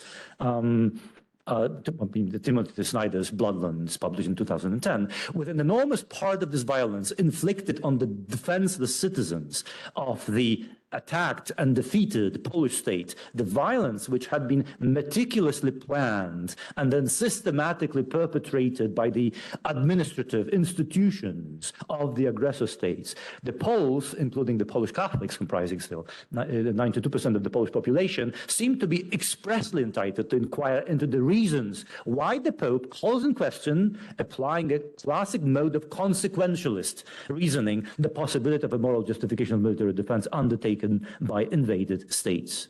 The striking similarity of the course of the Russian invasion of Ukraine to the criminal activity of the German armed forces in Poland 84 years ago makes the attitude of unconditional pacifism promoted by Francis extremely difficult to defend. And probably the most critical part. The most critical part of, I'm skipping a few, okay, well, this is the very first target of Germans in the first minute of the Second World War, completely demolished the city of Wieluń, well, forgotten, not, and that's the way it looked just for hours after the attack of the armed forces. Okay, the probability of success, up to I have 5 minutes to go, so I'll be brief. Probably the most critical aspect of moral justification of warfare laid bare in the historical experience of Central European nations, one that relates directly to the Christian provenience of war ethics, centers around what in the contemporary debates of just war theories is termed a reasonable prospect of success of the otherwise justly warring party. The question of the legitimacy of inclusion of this apparently technical characteristic of a state military strategy in the criteria of jus ad bellum has recently become a subject of controversy, with the majority of scholars highlighting the significance of the corresponding requirement in evaluating the state's pursuit of a just cause by military means. Fighting an otherwise just war, even an indisputably defensive war, without being able to demonstrably prove a sufficient high level of probability of success of one's military endeavor, amounts to, according to the prevailing views, some kind of a moral mistake at best. The clearly counterintuitive nature of such a claim was bound to provoke a critical response from the researchers dealing with war ethics. The most famous proposal to amend the reasonable probability of success condition of a morally permissible military action has been outlined by David Statman, a Jewish author, and notably a major historical event indicated in his paper as a reference point for the necessary modification, as he sees it, of the jus ad bellum requirement in question is the rising in Warsaw Ghetto in 1943. The key concept employed by Statman to morally legitimize a righteous military endeavor with little or no chance of success is honor, the concept of honor. Whenever victims of aggression are overwhelmed by an aggressor, but nonetheless find the courage to rise against him through some form of determined resistance, however hopeless, they are thereby reaffirming their honor, or to use it rather out of the expression, they show themselves to be men or women of honor. Hence, such actions necessarily succeed, at least partially, in achieving their goal. Regardless of criticism received by Statman's argument, mostly aimed at its essential dependence on the apparently excessive value ascribed to Statman to the idea of honor, it is important to note that the argument leaves out some crucial characteristics of armed resistance mounted by the attacked community against the aggressor, whatever the odds may be regarding its immediate military success, extending far beyond the relatively simple calculations regarding territorial losses, sovereignty impairments, or even possible obliterations of the state's independence. The prospects of the victims of military violence taking arms against their oppressors may often embrace objectives of far greater significance than those related to the standard attributes of a country's political autonomy. The horrors of the German and Soviet occupation of Poland, preceding and following the country's defeat in 1939, were definitely of sufficient gravity to morally justify their being delayed, impeded, sabotaged, prevented, even if temporarily, from metastasizing, or last but not least, reported to the world.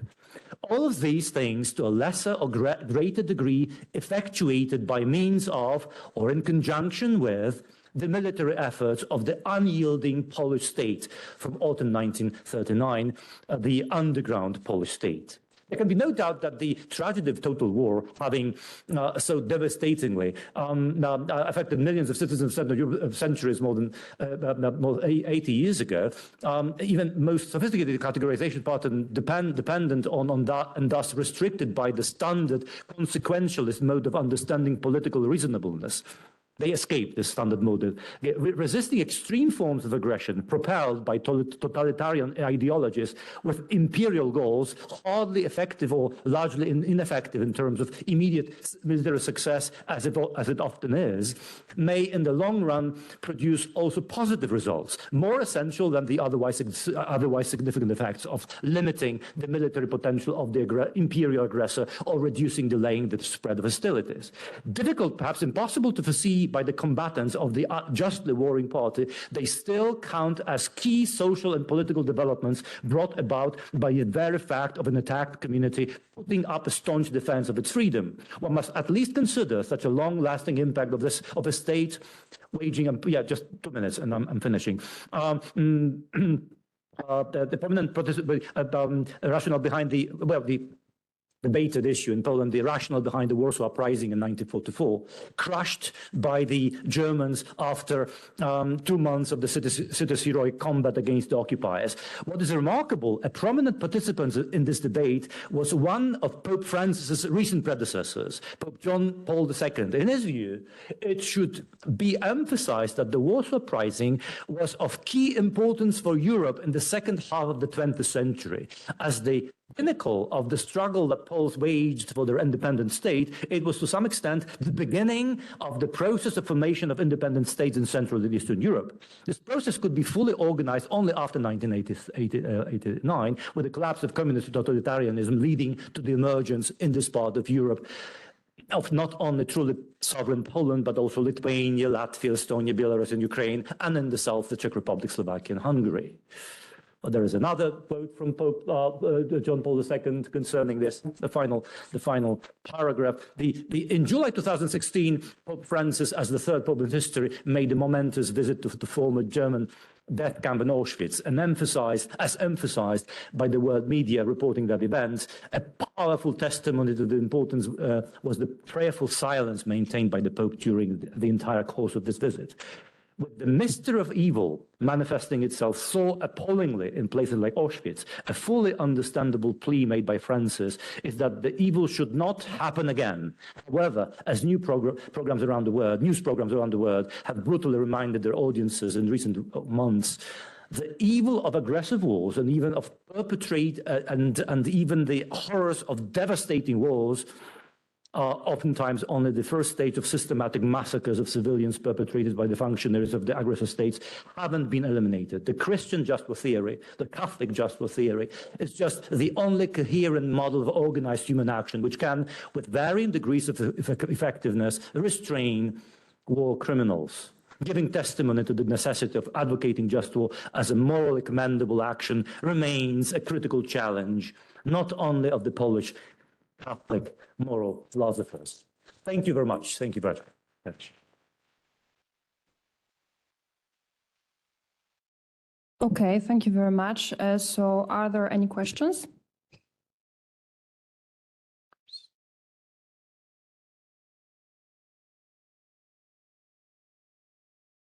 Okay.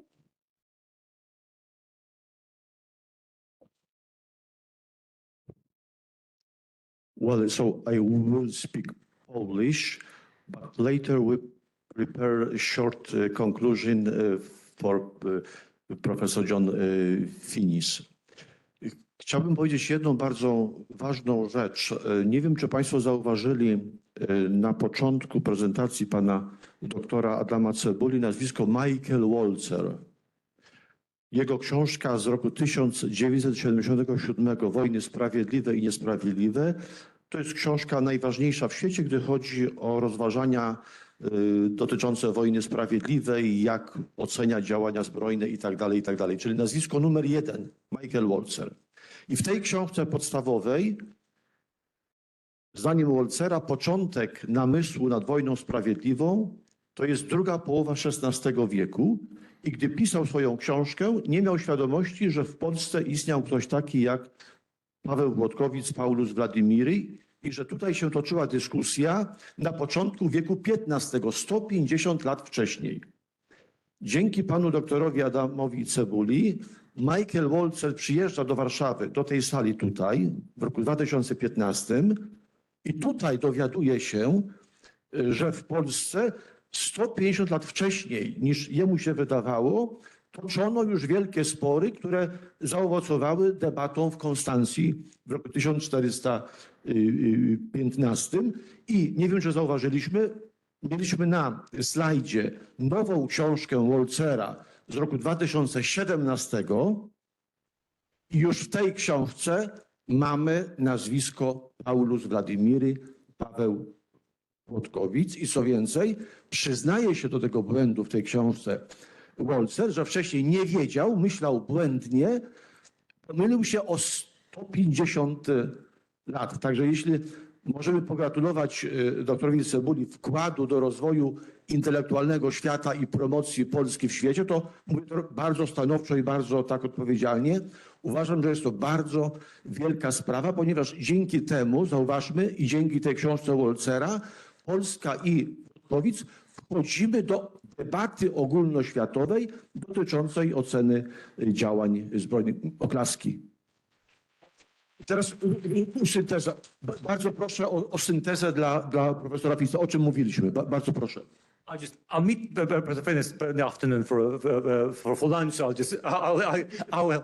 Yeah, but what Father Kobyliński just said, that the thing I mentioned, I mean, in the paper, the fact that the debate concerning just war theory actually started here. Okay, these two issues. I mean, the prevalent view is it was Francis de Vitoria. He first formulates the idea of the independent states and no holy war, no moral right to invade America. Actually, it started 150 years earlier in Europe. The last scrap of Europe, which was pagan, was in the south part of as today's Lithuania, and they resisted the conversion to Christianity. Well, the Teutonic Order decided to convert them with fire and sword, and there was this battle of Grunwald and the ensuing debate. Pavel Włodkowic, risking a lot because it was the very same, as you know, it was the very same council during which Jan Hus was burned at the stake for unorthodox views. So he went there, he just proclaimed this view, and Michael Walzer conceded in the quote way that it was actually started earlier. Okay, so it was just congratulations.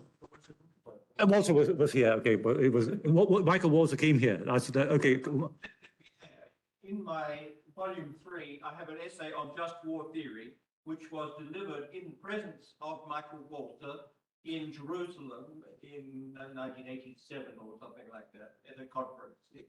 He didn't know about Włodkowic at that time. He didn't know. Still, it was 1997. Okay, all right, but now he knows that. Okay, thank you. Well, that was congratulations. No questions. Thank you very much. Thanks a lot. Okay, now we're trying to make a connection with. Okay, over to you. Yeah. Okay, so we're preparing for the next speaker, which is Stipe Bozar from Libertas University in Zagreb. And he prepared a speech, Do the weak have a right to fight the strong, moral absolutes and the probability of success? Are you with us? I think you are. Hello. But we cannot hear you. So if you can switch on your microphone, yes. Siebie musi włączyć sobie, musi włączyć sobie mikrofon. Webex. You need to switch on your microphone in WebEx. You have this already. So just wait a minute. You're patient.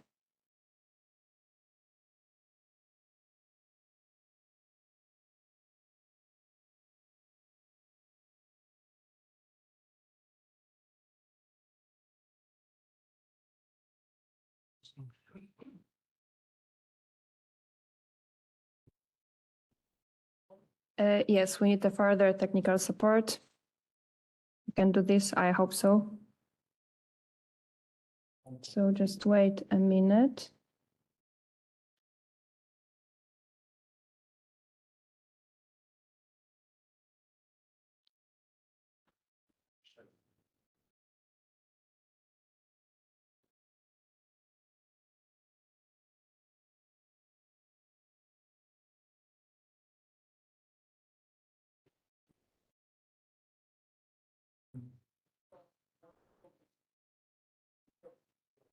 Bo ten McCarthy sam włączył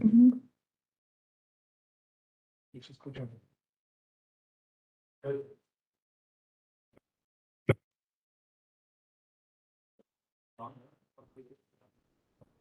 Wyłącz ciszej. Ale to nie, to nie mamy przecież, on sam musi włączyć. Z tamtej strony. Mhm.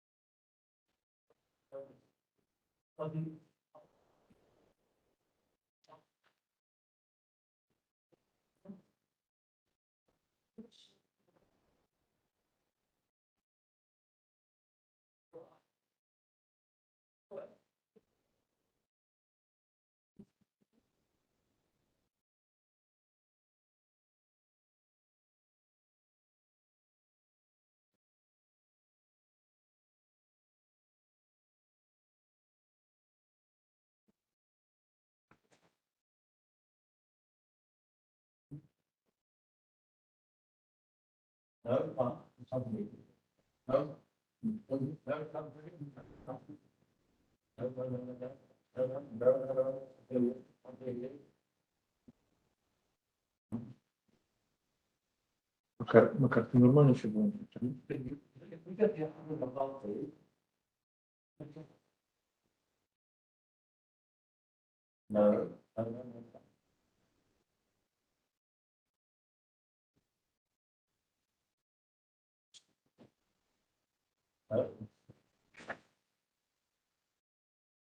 Może on jest źle podany, został podany.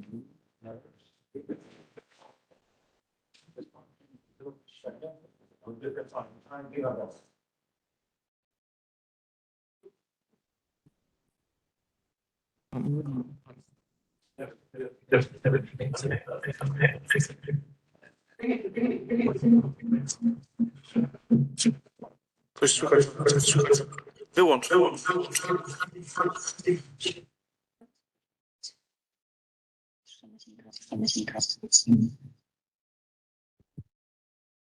Teraz nie słyszę.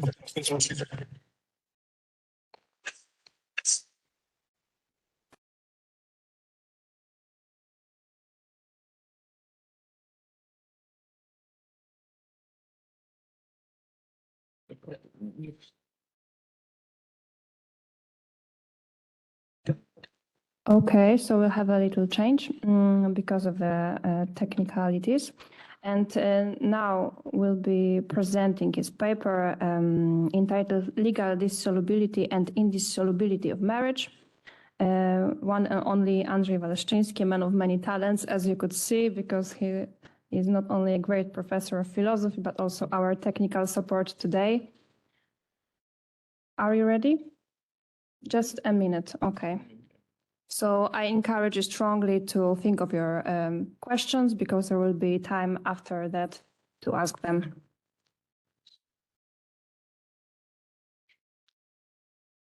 Yes. So in a minute, and the floor is yours. Thank you very much.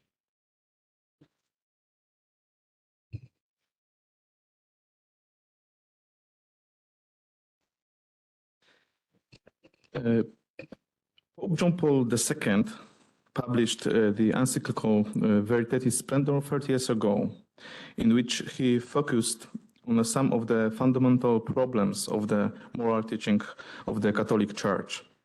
Veritatis Splendor means splendor of truth. Do we today need a splendor of truth? Do we want to pose difficult and perhaps uncomfortable questions? In today's lecture, I will want to pose some difficult questions and theses on marriage. John Paul II, in his encyclical, reminds us that the purpose of the commandments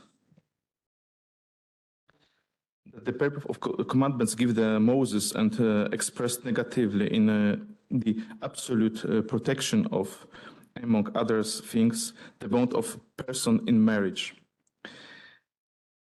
The good of protecting person in marriage is expressed, among other things, in the ideal of the indissolubility of marriage. The ethical ideal is very deeply grounded in Catholic theology. The Pope points out in paragraph 22 of the encyclical. In the same chapter of Matthew's Gospel, Jesus, interpreting the Mosaic law on marriage, rejects the right to divorce, appealing to a beginning more fundamental and more authoritative than the law of Moses. God's original plan for mankind, a plan which man after sin has no longer been able to living up to. For your hardness of heart, Moses allowed you to divorce your wives, but from the beginning it was not so. The ethical ideal of the indissolubility of marriage is expressed in canon law. In the Catholic Church, marriage is an indissoluble marriage. This form of marriage does not exist in countries of Western culture. The absence of the legal form of indissoluble marriage is argued as follows.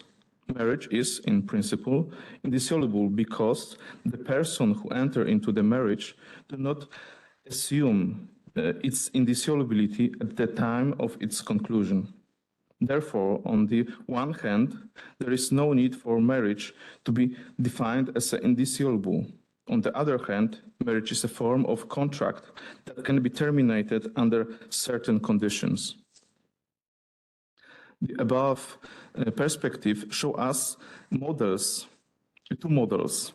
They also have an ethical dimension as they indicate ways of dealing with the permanence of the marriage bond.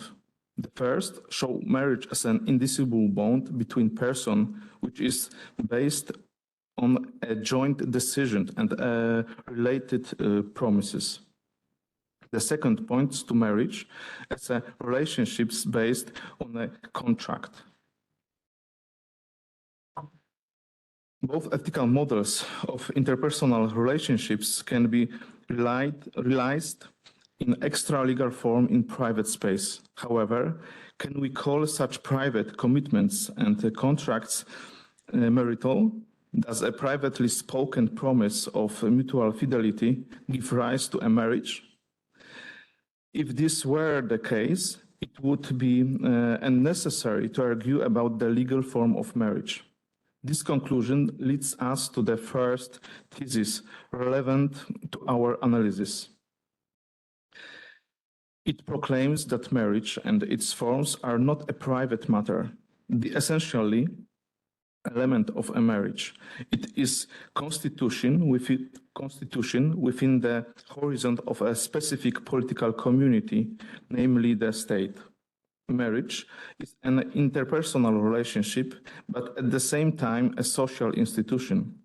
In this sense, it is the community that defines the social character of the institution of marriage. The community is the guarantor of the rights of these entering into marriage, but it is also the community that defines the specificity of the institution of marriage. It was the Jewish community through Moses that outlined the shape of the marital relationship in which it was possible to give a wife a letter of divorce. The above analysis lead me to pose the following question in the perspective of the system of law. Can one accept the existence of a non-ideal form of marriage? Can there be several forms of marriage in which the permanence of the marriage institution would be graded? Before I try to answer this question, I will state some legal and social facts which accompanied the emergence of civil partnerships in Denmark and France. This type of relationship was first introduced in Denmark in 1989. Their aim was to legalize, or in legal terms, socially accept same-sex intimate relationships. After 23 years, Denmark introduced same-sex marriages in 2012. As a result of this event, civil partnerships were repealed from the law as a form of social acceptance of intimate relationships. In the case of Denmark, civil partnerships was a bridge and a transitional moment for the introduction of same-sex marriage. The French solution is more interesting. In France, the equivalent of the Danish civil partnerships is the Solidarity Pact, which was introduced in 1999. Unlike Denmark, in France it was introduced as a permanent new form of regulation of intimate relationships. It can be used by same-sex couples as well as different-sex couples. In 2013, France legalized same-sex marriages, but unlike Denmark, it did not quit the Solidarity Pact. Consequently, this means that in France we have two types of socially accepted form of intimate relationships, Solidarity Pact and marriage. Now, the main difference between a Solidarity Pact and marriages, apart from the possibility of adopting children, is related to the permanence of the relationship. The Solidarity Pact can be broken unilaterally. A person goes to the office and declares the termination of the civil partnership. From that moment on, the Solidarity Pact is terminated. Currently, discussion on the unilaterally breaking of marriage are taking place in the United States, among others. Let us look at the statistics from France. I will only focus on data related to different-sex couples.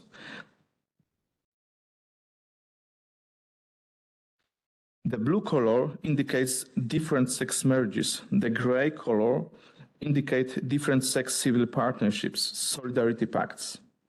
The data presented in the chart represent the years from 2012 to 2022. In 1998, there were almost 2,800 marriages in France. In 2022, there was almost 2,040 different sex marriages, and more than 180,000 civil partnerships of different sexes. What do these figures tell us? Firstly, there is a strong social demand for the recognition of intimate relationships by society and by the state. Looking at the data from France, it is not so much that we can speak of a crisis of marriage, but it is flourishing.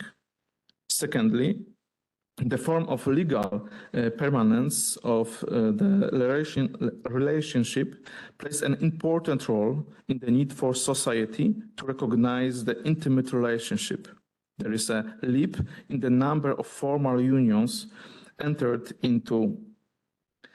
Prior to the introduction of civil partnerships, the number of formal relationships entered into was almost halved. I would also like to draw your attention to the data on divorce in Europe.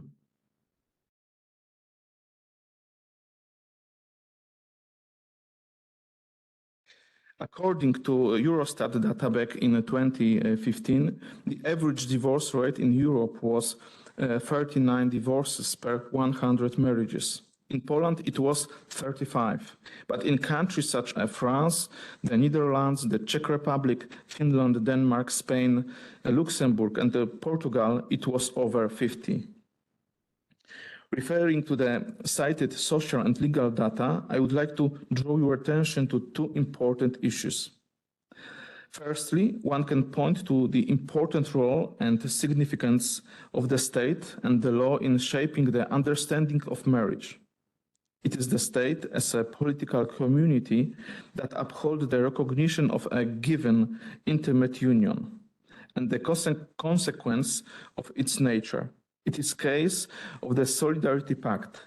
It is the state that guarantees that it can be terminated unilaterally, whereas in the case of marriage, it is the state that requires a court decision. At the same time, we note that the difference between a solidarity pact and a marriage concerns primarily the manner in which the relationships is terminated. Secondly, it can be pointed out that the modern institution of marriage is not in principle an indissoluble institution. Rather, it is an institution concluded for an identity period. A certain historical or traditional resentment towards the institution of marriage causes marriage to be perceived as an indissoluble in principle from a legal perspective. One can speak at the best of the illusion of the indissolubility of marriage in principle, an illusion into which not only lawyers have fallen, but also the Catholic Church, which tacitly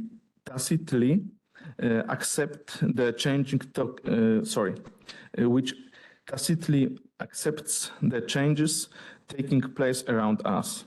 Therefore, the question must be asked whether the ethical model of marriage presented at the beginning of this speech can be realized in the current legal forms. Both marriage as a contract and the marriage as a stable and indissoluble relationship can be realized in the Solidarity Pact and in marriage. In the case of marriage as a contract, it can be terminated in both cases. Only the condition for the termination of the relationship change. In the case of marriage as a permanent and indissoluble relationship, the formal condition for the termination of such a relationship are irrelevant. The model of a permanent and indissoluble marriage does not presuppose dissoluble. A difference will emerge if we ask a different question. Do both ethical models of marriage have their representation in the legal system? It will turn out that the model of marriage as a contract is represented in both legal forms, whereas the model of marriage as a permanent and indissoluble union has no legal representation. The difference that becomes apparent in this case does not concern the possibility of realizing a given ethical model. It concerns the social acceptance of such a model expressed by the political community in the legal system. The question therefore becomes legitimate. Can the citizens of individual states demand that their ethical ideals be incorporated into the system of law? Should Catholics demand the incorporation of their ethical ideals regarding indissoluble marriage? In my view, the ethical tradition that recognizes marriage as a permanent and indissoluble relationships has succumbed to a certain illusion. It has been assumed that civil marriage, which allows for divorce, also represents the model of marriage as a permanent and indissoluble union. However, this is not a case.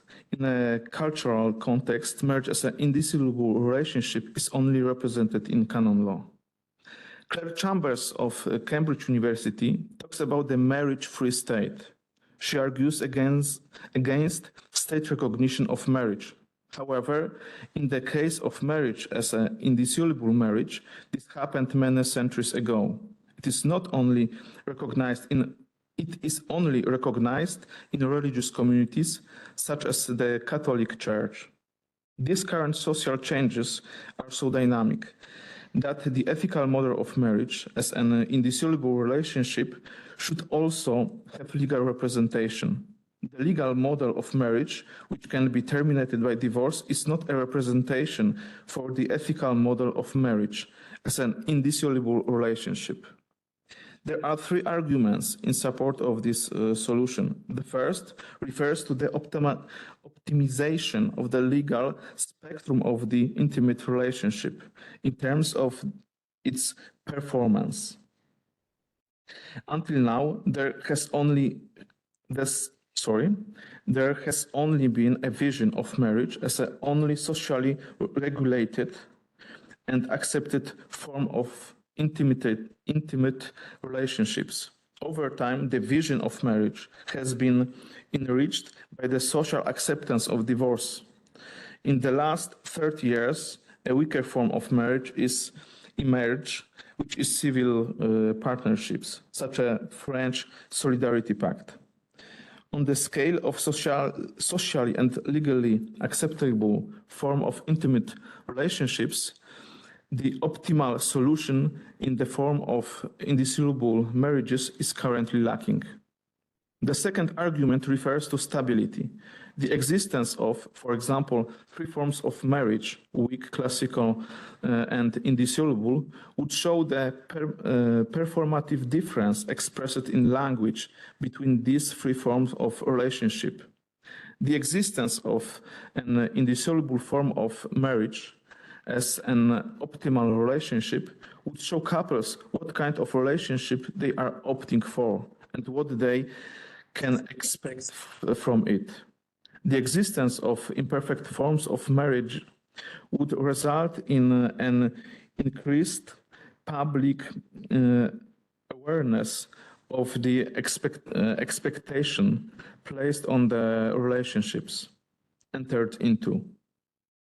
The difference that emerges between marriage and indissoluble relationship may be important for the promises made and for building trust and relationship stability. The stability of intimate relationships, on the other hand, is important for raising the next generation of members of a political community. The third argument refers to analogous legal constructions used in the adoption of children. There are three forms of adoption in Polish law: non-full, full, and total. In the case of non-full and full adoption, parental relation may be severed in certain cases. However, in the case of total adoption, family relations are indissoluble. What is important is that the legal indissolubility of the relationship is created between unrelated persons. The guarantor of the legal indissolubility of such a relationship becomes the political community. Even if children become independent and personal relationship loosen or disappear, they are still maintained in legal and social terms. In an analogous way, an indissolubility marriage could function in the legal system. I conclude by saying that 30 years after the publication of the encyclical Veritatis Splendor, the ethical model of the indissolubility of marriage continues to challenge not only philosophy and law, but also Catholic ethics. Thank you very much for your attention.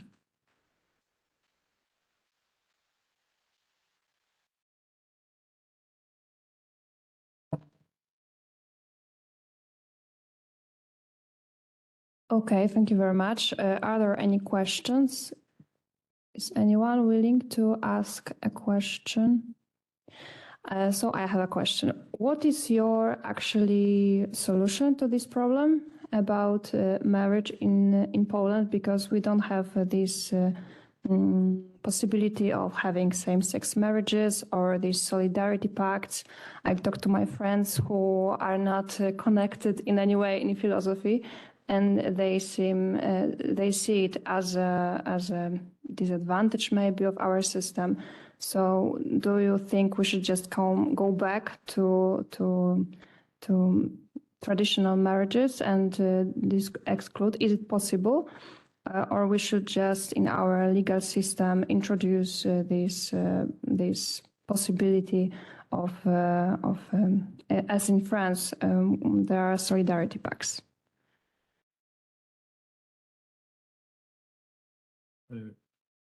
I will answer in Polish, because I would like to be more precisely, and I ask Adam after all to translate my answer.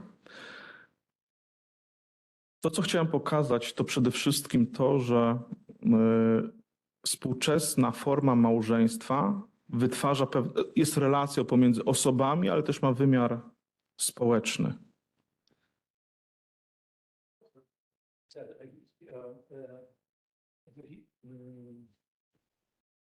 Yeah, what you wanted to say is that the relationship of marriage is a personal relationship, but it also has a social dimension. There's also a social dimension to it. Obecnie w Polsce mamy jedną formę małżeństwa, ale wytwarza ona iluzję związaną z pewnym resentymentem, że gdy wstępujemy w związek małżeński, no jest on trwały. We have just one legal form of marriage in Poland right now, and it creates the illusion that when we enter the relationship, it is a permanent relationship. To, co chciałem pokazać, to przede wszystkim to, że na przykładzie Francji forma małżeństwa jako społecznego, akceptowalnego związku intymnego pomiędzy osobami, no jest nie wzmacniana, ale bardziej rozluźniana przez jednostronne rozwiązywanie małżeństwa. So the example of France shows that these contractual understanding of marriage, it doesn't strengthen, but it weakens the institution of marriage. But the Solidarity Pact makes it possible for one partner just to withdraw, unilaterally to withdraw from this. Natomiast to nie było inspirowane politycznie, bo jak wiemy, przedstawiciel jednej z polskich partii coś takiego proponował, ale właśnie osoby, na przykład katolicy, którzy uważają za wartość nierozerwalność związku małżeńskiego, z jednej strony nie mają tak naprawdę reprezentacji prawnej tego swojego związku, to jest jedna rzecz, a druga rzecz, pojawienie się związku prawnego, formalnego, który byłby nierozerwalny, pokazywałby pewien ideał w prawie, czy pewną optymalną też możliwość, w zależności od kontekstu, tego, że do czegoś takiego możemy dążyć. So it hasn't been politically inspired. There was one political party who actually suggested that kind of solution. What Andrzej says is that on the one hand, this is the introducing that kind of regulation would reflect the views or part of the Polish population, or kind of, that would reflect their expectation to have that kind of institution in the Polish legal system. On the other hand, it would show the ideal form of marriage, okay? That the ideal form of or optimal, as you say. Okay. It could be. It depends on the philosophical view. Ale to, co jest ważne i to, co mi zostało kiedyś zwrócone uwagę na jednym z wykładów, że to by stworzyło performatywną zmianę w języku, ponieważ osoby wchodzące i wzrost świadomości wśród osób, bo osoby zawierające małżeństwo zwykłe czy standardowe, no by wiedziały, że mogą wybrać małżeństwo nierozerwalne, ale z jakiegoś powodu wybierają to. Podobna sytuacja jest we Francji, tylko oni wybierają pomiędzy małżeństwem a związkiem partnerskim. Tak mówimy to o relacji kobieta-mężczyzna. So it would be a game changer when it comes to the public discourse, because the people entering the relationship of marriage, would have this choice. The choosing the standard version of marriage or this indissoluble version of marriage, and they would have to think about, have reasons for entering one form of marriage, not the other. This is exactly what, as Andrzej says, what's happening in France right now, when the partners make a decision whether they want to enter the Solidarity Pact or the marriage. Okay, just a marriage, the relationship of marriage. It would just raise or give one more option, for people to choose from. Okay. Thank you.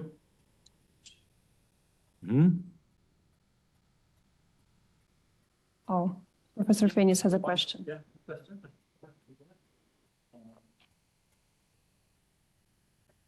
So let me see if I understood. The French marriage, properly speaking, modern French marriage as distinct from the Solidarity Pact, is closer to the optimal of indissoluble, but everyone entering a French civil marriage knows that it is highly dissoluble. It is easily dissoluble, in fact, as a matter of French law. So my question is, in what way does that instantiate the ethical model of indissoluble marriage? Now, the contrary proposition would be this. A modern English could be French Catholic, enters into two marriages simultaneously, or a day or two apart. In England, I was able to marry civilly and in a Catholic way in the same instant. My children each had to have a civil marriage the day before, 2 days, 3 days before, and then the religious marriage. And a properly instructed, say, Catholic will regard himself or herself as entering two marriages, two legal systems, two legal marriages, the civil marriage, which is dissoluble, and the religious legal marriage, which is legally, religiously, legally, canon law, indissoluble. So in that sense, it seems to me the ideal of a legally ordered ethical marriage, indissoluble marriage, is already available to believing members of a religious community with the ethical, legal ideal of marriage.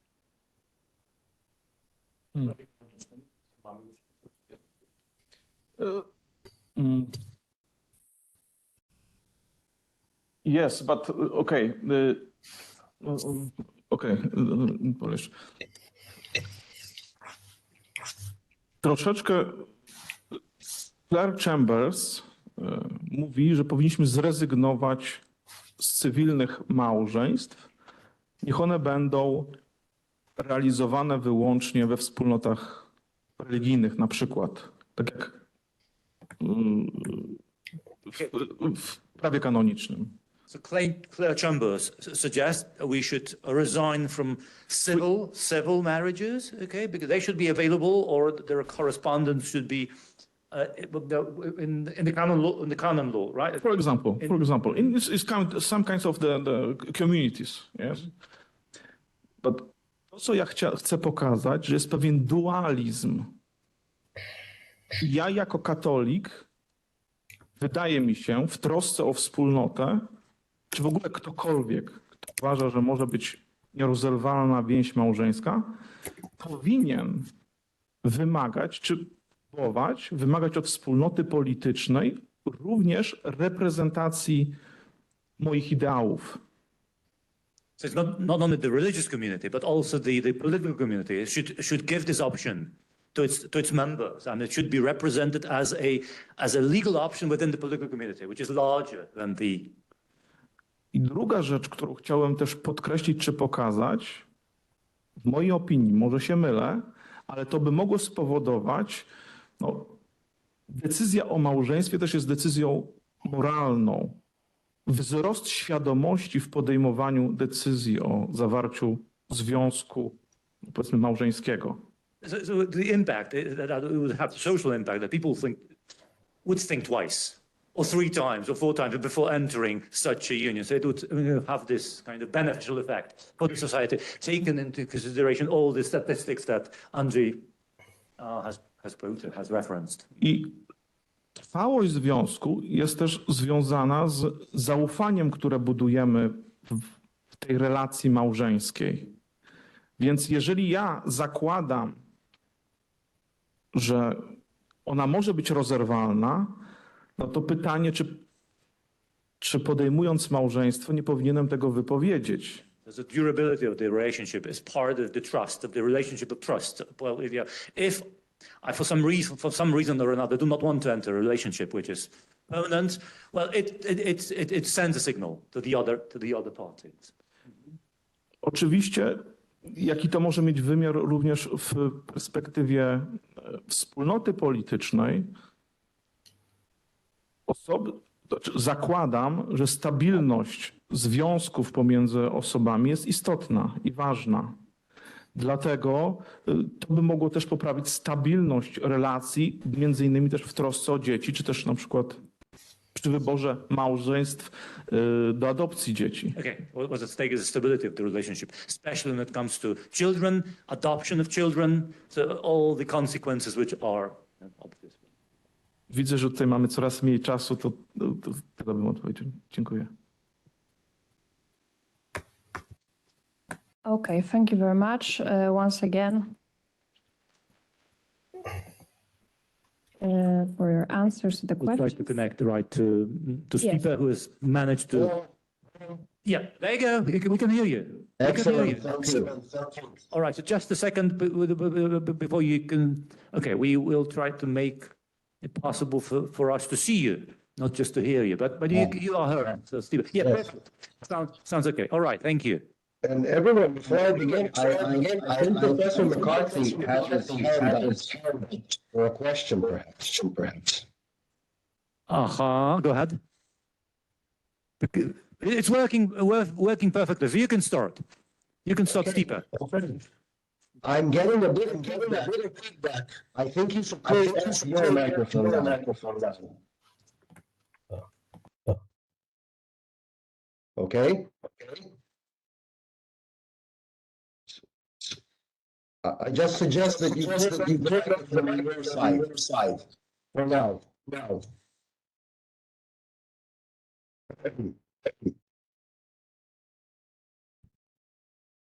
All right, yes. That should be it. Okay, thank you very much for having me here. I would like to begin by saying how sorry I am that I was unable to come to Warsaw in person for this wonderful event. I was only able to confirm my participation at a rather late date, and given my heavy teaching schedule this semester, I was unable to free up enough time for the trip.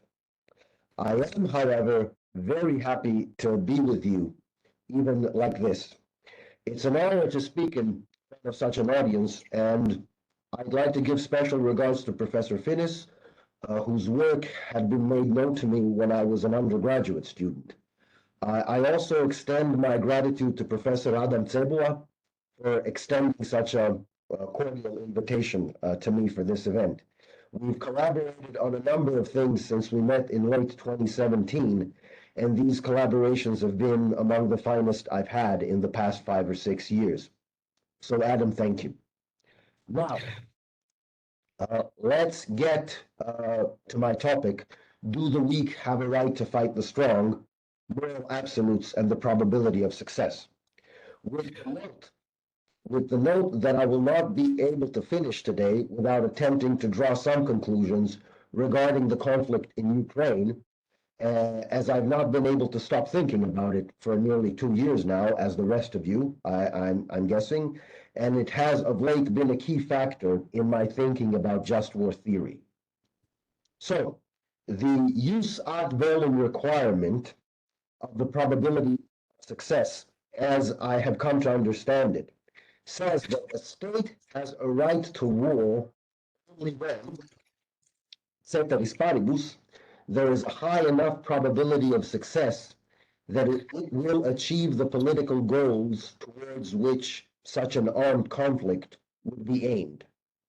Such a requirement can be perceived as an unjust requirement because it prohibits the weaker side of a potential military conflict, or even an ongoing one, from committing itself to organized violence, even in order to protect and defend its survival.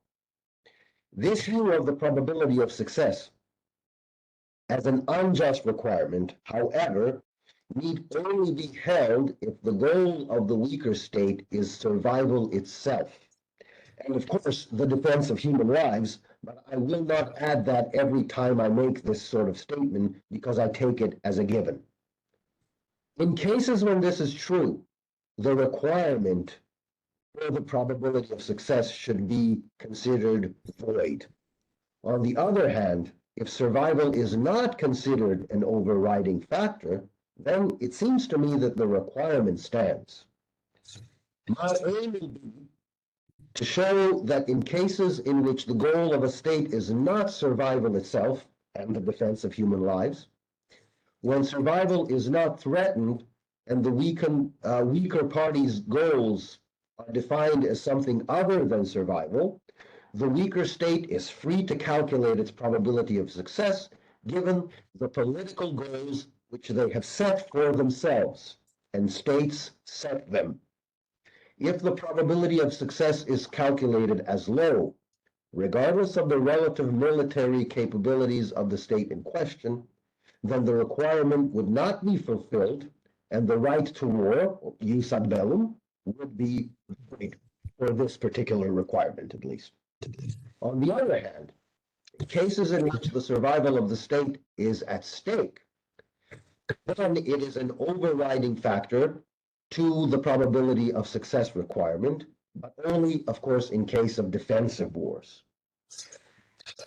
Understanding the broader framework within which discussions of the probability of success fit depends on a larger theoretical framework in which just war principles, as normative principles, I believe, are regarded in unison with the proposed baseline of facts, at least partially derived from the classical realist theory of international relations. The realist position is an important point of departure because it allows for the assessment of just war requirements in the light of political decision-making and action. Although the possibilities of connection between the realist theory of international relations and just war theory is barely explored in the available literature due to the contention that the two traditions are fundamentally opposed to each other, there are sufficient connections between power and morality in the classical texts of Thucydides, Hans Morgenthau, and so on, to flesh out the claim that a realist view of just war principles is warranted. As Francis Harbour puts it in an article in 2011 published in the Journal of Military Ethics, politicians and members discuss reduce the ethical component of a national decision to apply force to the question of whether the state's cause is good. Indeed, he continues, a just cause is not only critical to contemporary rhetoric about armed conflict, but is central to arguments justifying war in moral terms at all. Unfortunately, however, judging the justice of a cause in the first person is notoriously subjective. Adding other moral criteria to the decision to fight war reminds us that there are other moral values at stake in the decision to other than simply the cause. Applying them systematically can force us to take a step back and look more critically at the decision to commit lives and treasure to conflict. He continues, considering additional area also helps us to remember political warning that good intentions do not by themselves make good policy.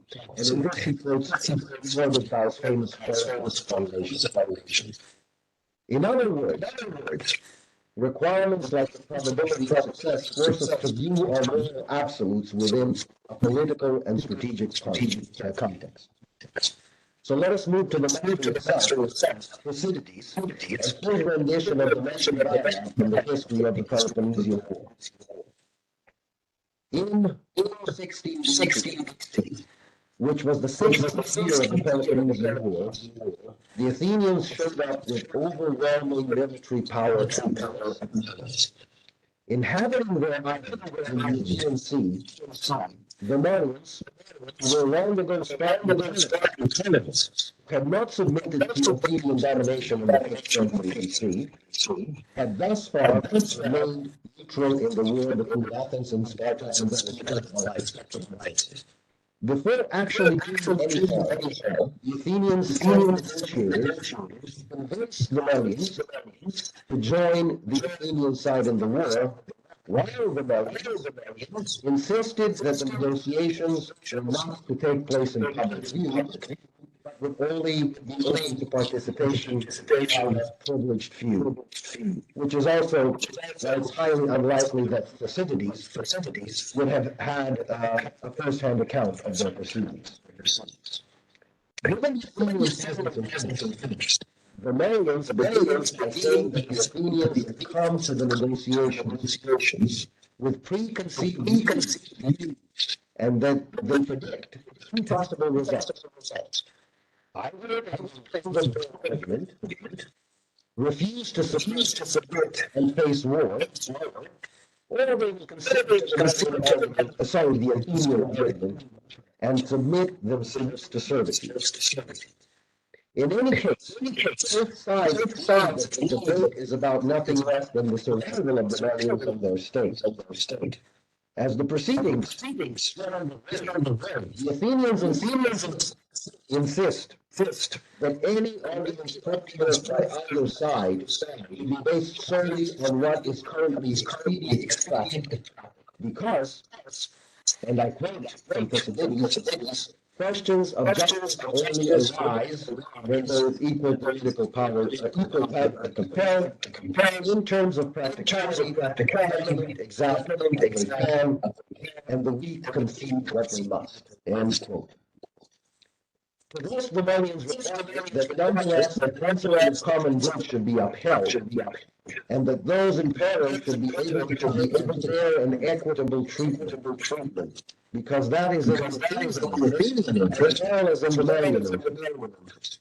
Should the Athenians lose their dominant position among the Greeks, the Athenians by saying that Melians were against their interest, which the Melians believe because they do not view their interests as compatible, given that once masters and rest would become enslaved.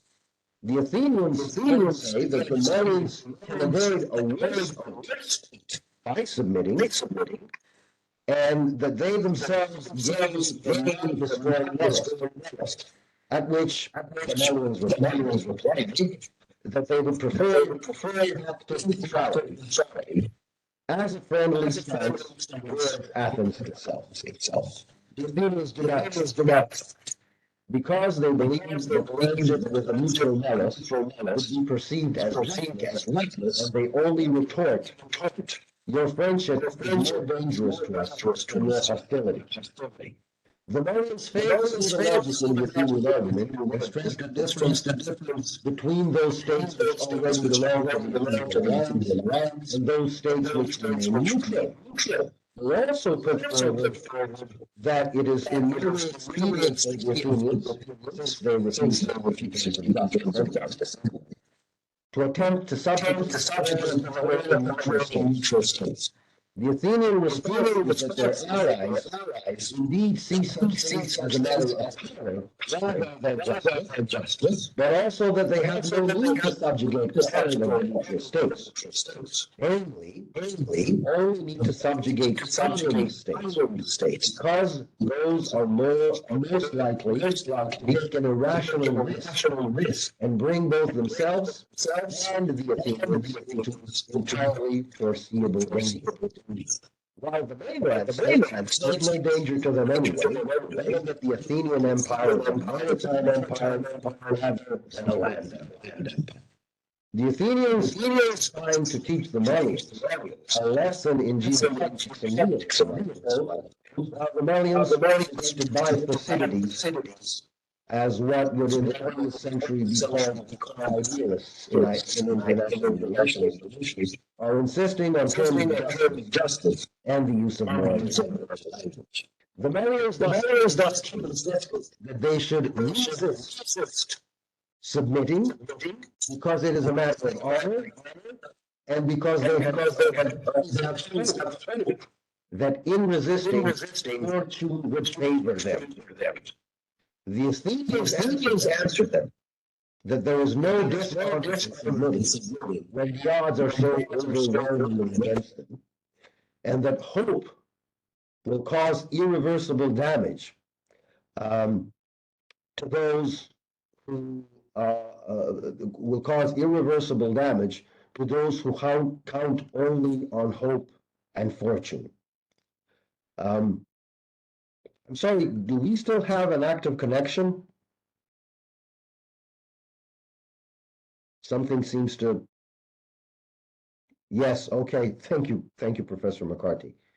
The Athenians implore the Melians not to take the path which has led so many to their demise, and not to turn from what they call human means towards divination, oracles, and other such sources of disastrous optimism. To skip over the rest of their discussion, the Melians do not concede to the Athenian points, and the Athenians attack them and completely destroy them. And by completely destroy them, I mean, of course, that they commit a full-scale genocide in which not only the Melian state disappears once and for all, but their culture completely disappears once and for all. The Melians had no probability of success against such overwhelming odds in war, and given the nature of the broader Athenian alliance, it's not altogether clear that a Melian concession to the Athenian argument would have equaled anything like real servitude, and that they might have had hopes for a change of fortune later on in the war, even though it's understandable that they would have very good reasons for the beliefs that they held.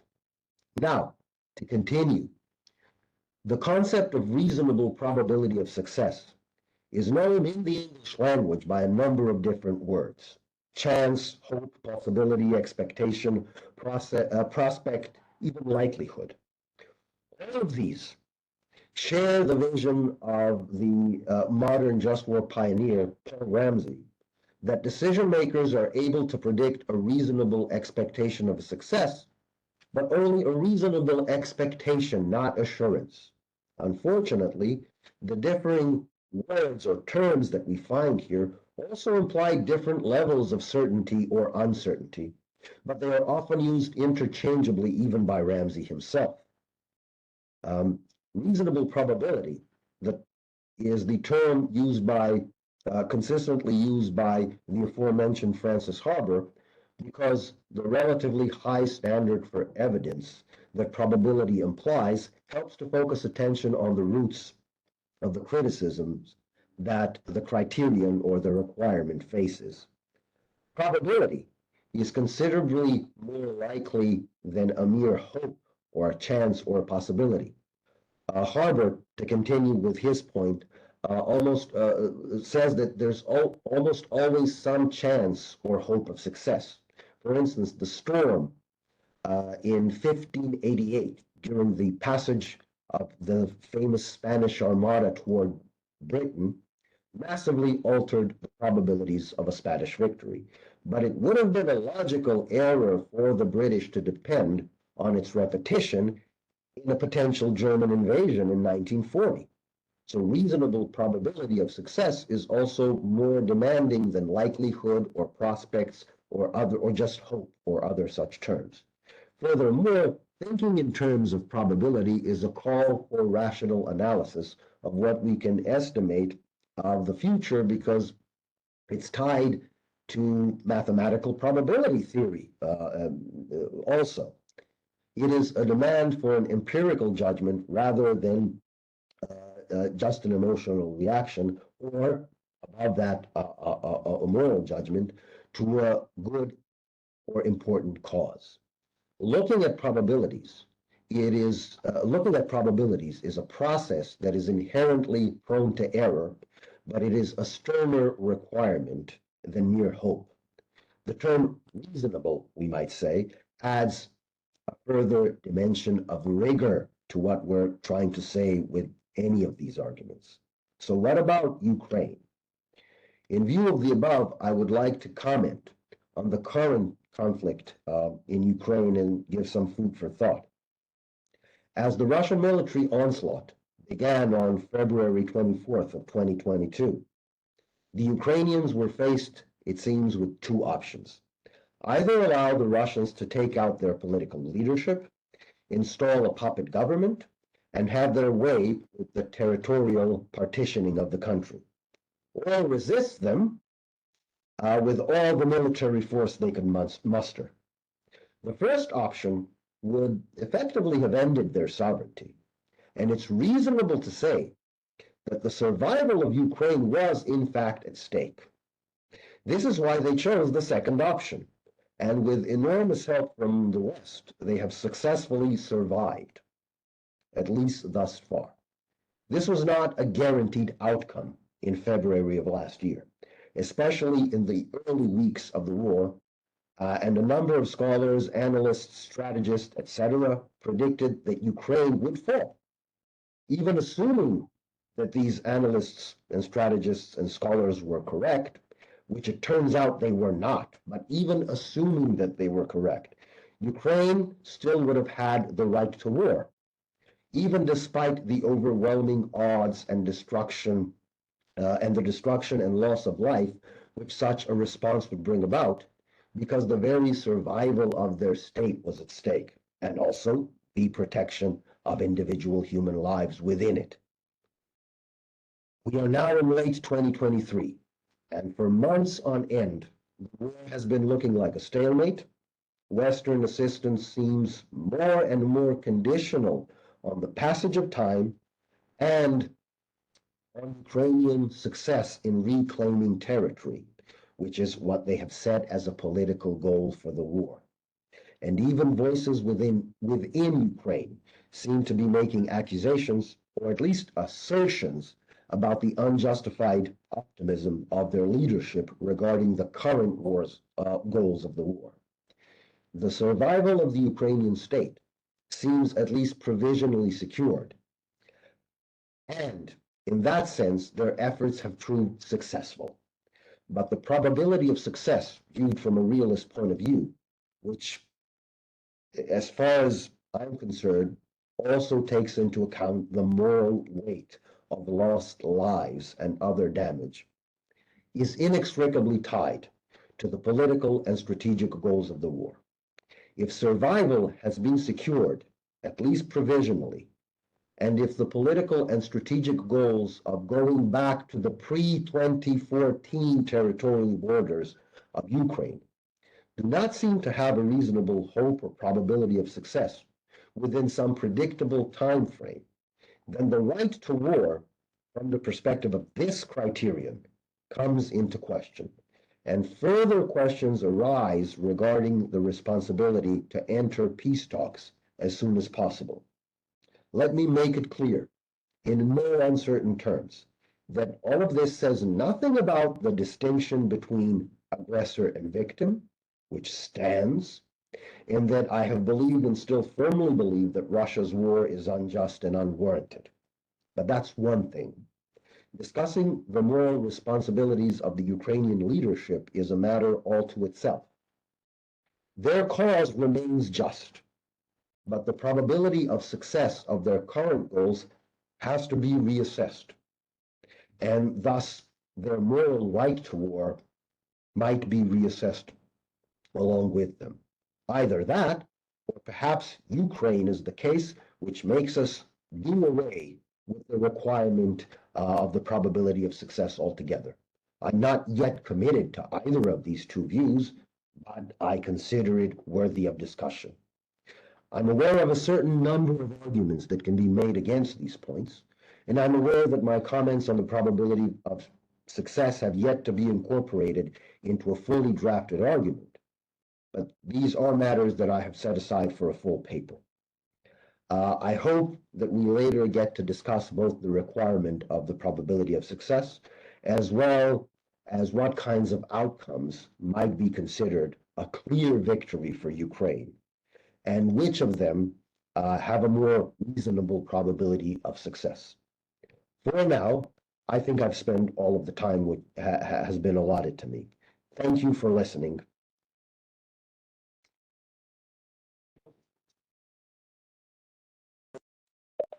Yes, thank you very much. Are there any questions? We have a minute. No, No questions. We are running a little short, so we'll have our last but not least presenter, which is Professor Andrzej Kobyliński from Kardynał Stefan Wyszyński University in Warsaw. And he will give us a speech, What Autonomy of Morality, the Dispute over Immanuel Kant's Project in Christian Ethical Thought.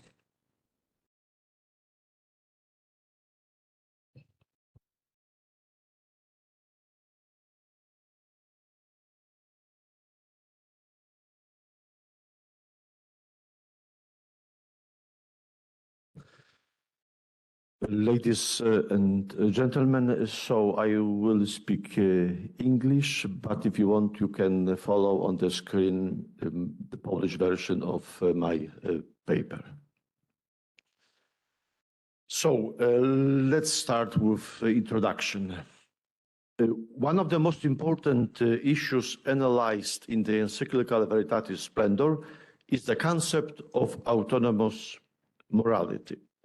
When it comes to the history of the concept of autonomy, it is worth emphasizing that its roots go back to antiquity. An autonomous way of being developed into maturity, particularly during the Renaissance, and autonomy as a cognitive category has been used in legal language since the late 17th century. With the work of Immanuel Kant, the concept of autonomy rose to great philosophical prominence and found its permanent place in other scientific disciplines as well.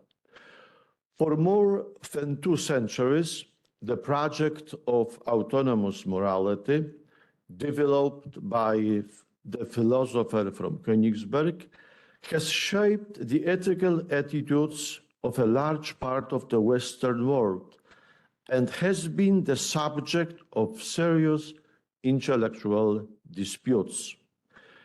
The American philosopher Alasdair MacIntyre states in his short history of ethics, Kant stands at one of the great dividing points in the history of ethics. For perhaps the majority of later philosophical writers, including many who are self-consciously anti-Kantian, ethics is defined as a subject in Kantian terms. For many who have never heard of philosophy, let alone of Kant, morality is roughly what Kant said it was. The end of the quotation. Kant's vision of the autonomy of morality is considered today by many authors, such as the German philosopher Jürgen Habermas, to be a fundamental achievement in the history of man's spiritual development. Thinkers adhering to this belief emphasize the central importance of the category of autonomous morality in Kant's system of philosophy and place it at the center of their ethical systems. A radically opposite view is held, among others, by Alasdair MacIntyre, who believes that Kant's ethical system represents a failure of the Enlightenment project to create an autonomous morality. MacIntyre believes that the breakdown of this project provided the historical background against which the predicaments of our own culture can be intelligible. In his perspective, the Enlightenment project based ethics of the foundation of scientific and technological rationality. It wanted to be an alternative to the Greek Christian tradition, which emphasizes the importance of virtue in ethical thinking and the purposefulness of human nature. Point 1, the category of autonomy in the philosophy of Immanuel Kant. In the works of the philosopher from Königsberg, a new vision of the modern subject and his autonomy was developed. According to Kant, the logical, aesthetic, ethical subject is primary, and no thought can go beyond it. The subject is characterized by autonomy. It realizes itself, gives meaning to its own existence. The philosopher from Königsberg negates understanding the subject and the person in the metaphysical sense. Kant presents his concept of the logical, ethical, and aesthetic subject in his three great critiques of pure reason, practical reason, and judgment. The three critics address the problem of knowledge, morality, and art, or truth, goodness, and beauty, respectively. Kant's primary goal was to develop a pure moral philosophy, completely free from any empirical elements. Such a moral philosophy can only be autonomous ethics in which the human will is subject to no external law or legislator, but only to the law it makes for itself. Autonomy is the property of the will by which it is a law to itself.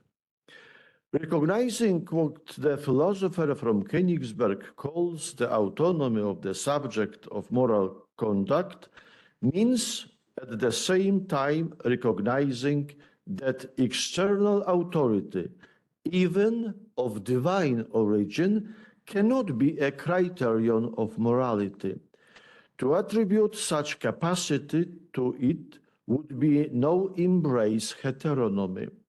Consequently, heteronomy is any religious ethics, as well as any ethical proposal that looks for the criterion for evaluating moral principles in the concept of happiness or in what satisfies human needs and aspirations.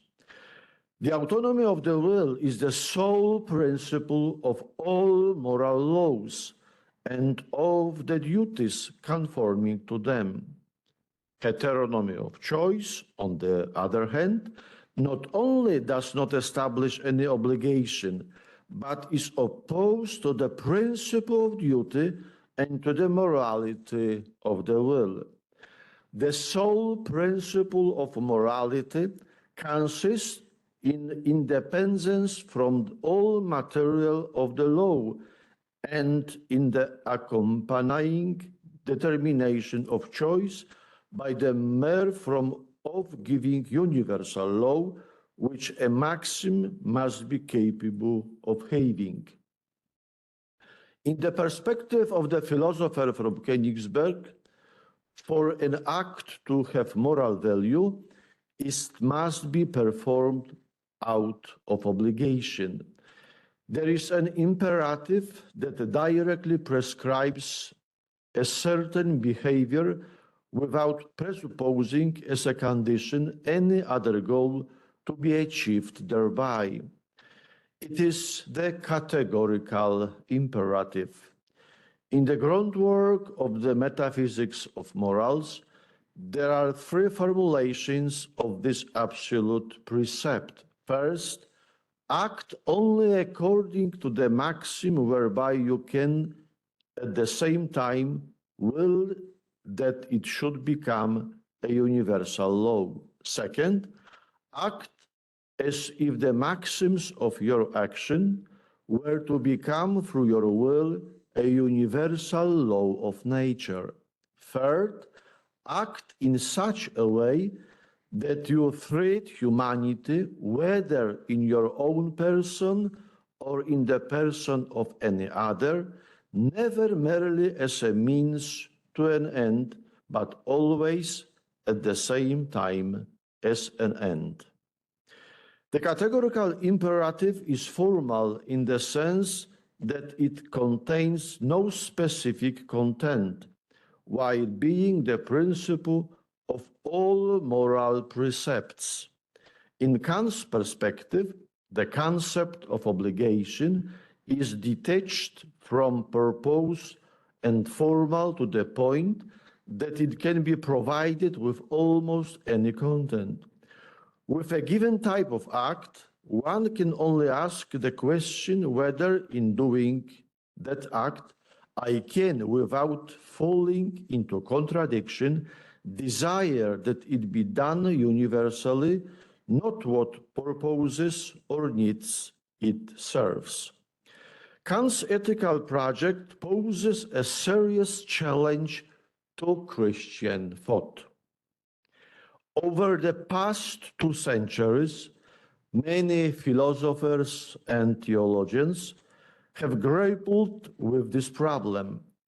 In the second half of the 20th century, 2 opposing ethical positions were developed essentially among thinkers adhering to the Catholic worldview.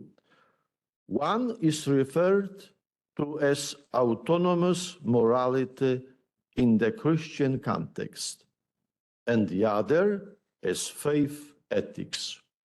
2 points of view, 2 ways of thinking, 2 philosophical theological schools. Autonomous morality in the Christian context on the one hand, and on the other hand, faith ethics. Point 2, autonomous morality in the Christian context. The project of autonomous morality in the Christian context is the effect of the reception of the general category of autonomy in the field of Catholic moral theology. The first attempt to introduce the concept of autonomy into the sphere of theologically justified morality was made in the 18th century by the German Catholic theologian Sebastian Muchele, who believed that Kantian morality could be reconciled with Christian morality. The model of autonomous morality in the Christian context finds its most mature and systematic form in the 1971 book Autonomous Morality and Christian Faith, authored by the German theologians Alphonse Auer. The essence of this project is the attempt to subordinate human freedom to God's law, without limiting human autonomy, however. In this view, God, who gave man reason and freedom, becomes the foundation of his autonomy. Man, through the creative power of his reason, does not discover or interpret the principle governing his conduct, but establishes and determines them. In our perspective, this is based on a belief in man's inherent ability to know good and the objective truth about reality. Human reason is capable of reading and interpreting the potentiality of what exists. Revelation is only an aid in properly deciphering reality. Consequently, there is no specifically Christian ethics, since faith only has a critical function. It stimulates and integrates moral knowledge acquired autonomously. According to Auer, the scriptures already presuppose the idea of autonomy. In the vision of man as the image of God, freedom understood as obedience and freedom as being oneself come together, theonomy and autonomy. And maybe point 3, okay? Point 3, the concept of faith ethics. In the 1970s, proponents of faith ethics came out against representatives of autonomous morality in the Christian context school. In their view, autonomous morality was a flawed concept, or at least an insufficient one. The faith ethics school combines the idea of autonomy with the negation of transcendent God. Representatives of this current of moral reflection contrast the modern claim to autonomy with the need for a radical morality of faith. That is the need to set ethical reflection on a solid theonomic foundation. The best-known representative of the faith ethics school is the German theologian Bernhard Stöckle. He agrees with the thesis that human reason is capable of knowing and formulating moral norms in a given historical context, but adds that human reason is fragile and limited. It is unable to reveal to itself its own beginning or destiny. Moreover, it is the reason of a sinful man, and sin destroys man's inner being and limits his cognitive abilities. Reason cannot escape the circumstances and constraints of the historical dimension. Consequently, morality requires a theonomic justification.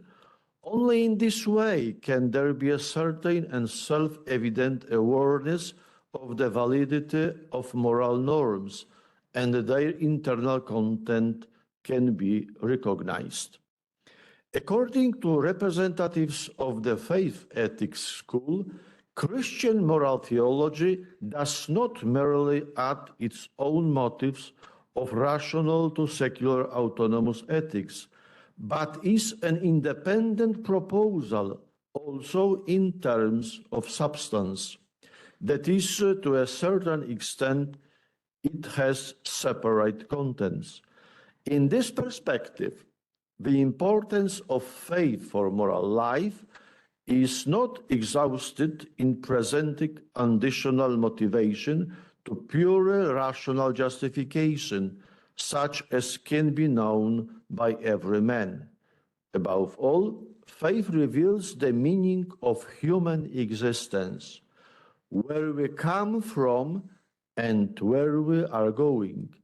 Only on grounds defined this way can the validity of moral norms have a deep justification and the ultimate legitimacy of the fundamental commandment of brotherhood and love of neighbor be pointed to.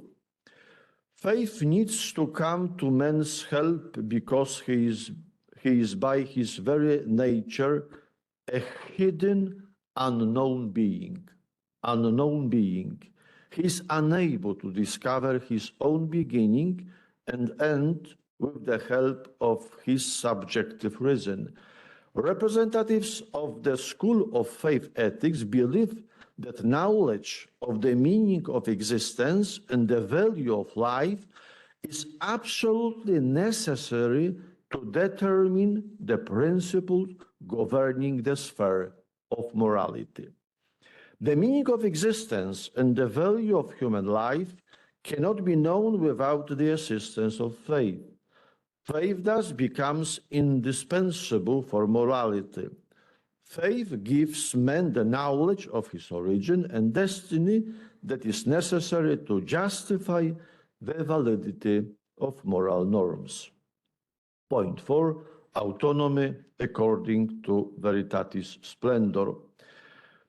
The dispute over the autonomy of morality in the Christian context heated up again after the encyclical Veritatis Splendor was published in 1993. The document doesn't directly criticize any authors or mention any particular texts. The encyclical only speaks of the directions of thought that have led to the denial of the truth that natural moral law has got as its creator, and that man, through his reason, participates in the eternal law that he does not establish himself. In line with this way of thinking, human freedom would thus be able to create values and would enjoy a primacy over truth, to the point that truth itself would be considered a creation of freedom. Freedom would thus lay claim to a moral autonomy, which would actually amount to an absolute sovereignty. Based on the description presented in the encyclical and referring to the reaction of representatives of the Autonomous Morality School to its publication, it may be concluded that the document is critical of the philosophical and theological position. The encyclical reaffirmed the main thesis developed by representatives of the faith ethics school and challenged the position of the proponents of autonomous morality in the Christian context. In this perspective, a very significant voice in the discussion is the collective monograph entitled Moral Theology on the Sidelines, Response to the Encyclical Veritatis Splendor, published in the German language in 1994. It is a critical response by representatives of the School of Autonomous Morality to the 1993 Vatican document. In one of its articles, it asserts the human life cannot be governed by heteronomous norms, but by the law we establish for ourselves. Therefore, the true meaning of autonomous morality lies in the transition from normative ethics to ethics of responsibility. The criticism of autonomous morality in Veritatis Splendor is by no means a criticism of autonomy to cure. The document emphasizes the legitimate autonomy of practical reason, when it reminds us the moral natural law is an inner and rational law that cannot be seen as a heteronomous precept. Man learns moral natural law and distinguishes between right and wrong through the use of his own practical reason. The doctrine of the Catholic Church distinguishes between legitimate autonomy and false concept of autonomy. In its constitution, Gaudium et Spes, Second Vatican Council defines as legitimate autonomy the belief that created things and societies themselves enjoy their own laws and values, which must be gradually deciphered, put to use, and regulated by man.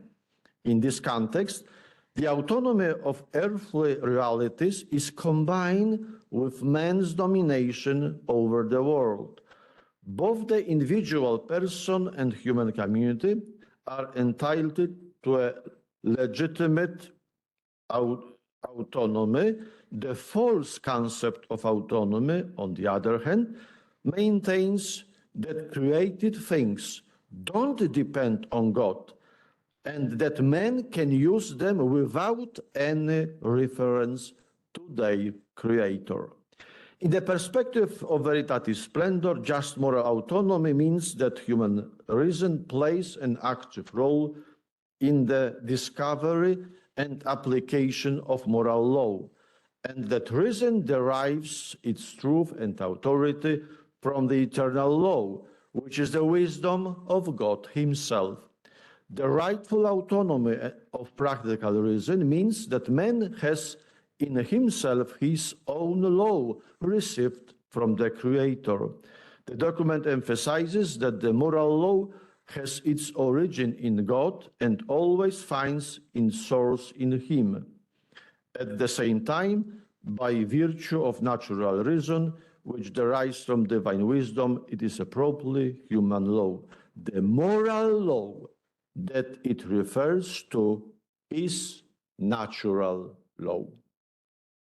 Point 5, conclusions. First, the question of autonomy of morality and its limits is one of the most important intellectual challenges of our historical era. The concept of autonomy presented in the encyclical Veritatis Splendor is an essential part of the long doctrinal dispute between the school of autonomous morality and the current of faith ethics. The Vatican document negated those philosophical and theological positions that rejected the claim that natural moral law has God as its creator, and that man, through his reason, participates in the eternal law that he does not establish himself.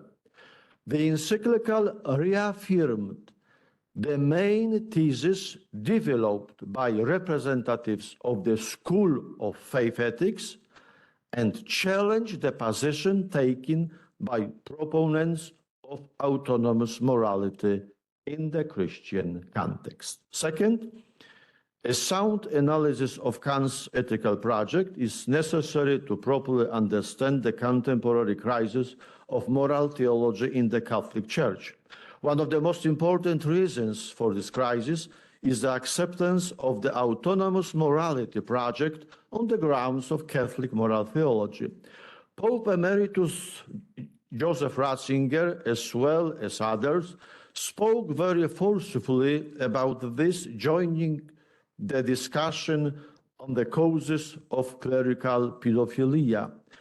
In the context of this debate, Benedict XVI presented his own position, published in April 2019, in the Catholic Monthly Clerusblatt in German and in the Corriere della Sera daily in Italian. According to Ratzinger, the deep crisis of moral theology caused, among other things, by the acceptance of the concept of autonomous morality, is one of the main causes of the sexual abuse of minors in the Catholic Church. Third, in Christian ethical thinking, it is particularly important to distinguish between legitimate or relative autonomy and false, radical autonomy. In-depth philosophical and theological analysis of autonomy are becoming extremely relevant for Christians of various denominations today. In the coming years, a proper understanding of autonomy will also be crucial in the deep doctrinal dispute between conservative Catholicism and liberal Catholicism over the understanding of basic truths of faith and morals. Thank you for your attention.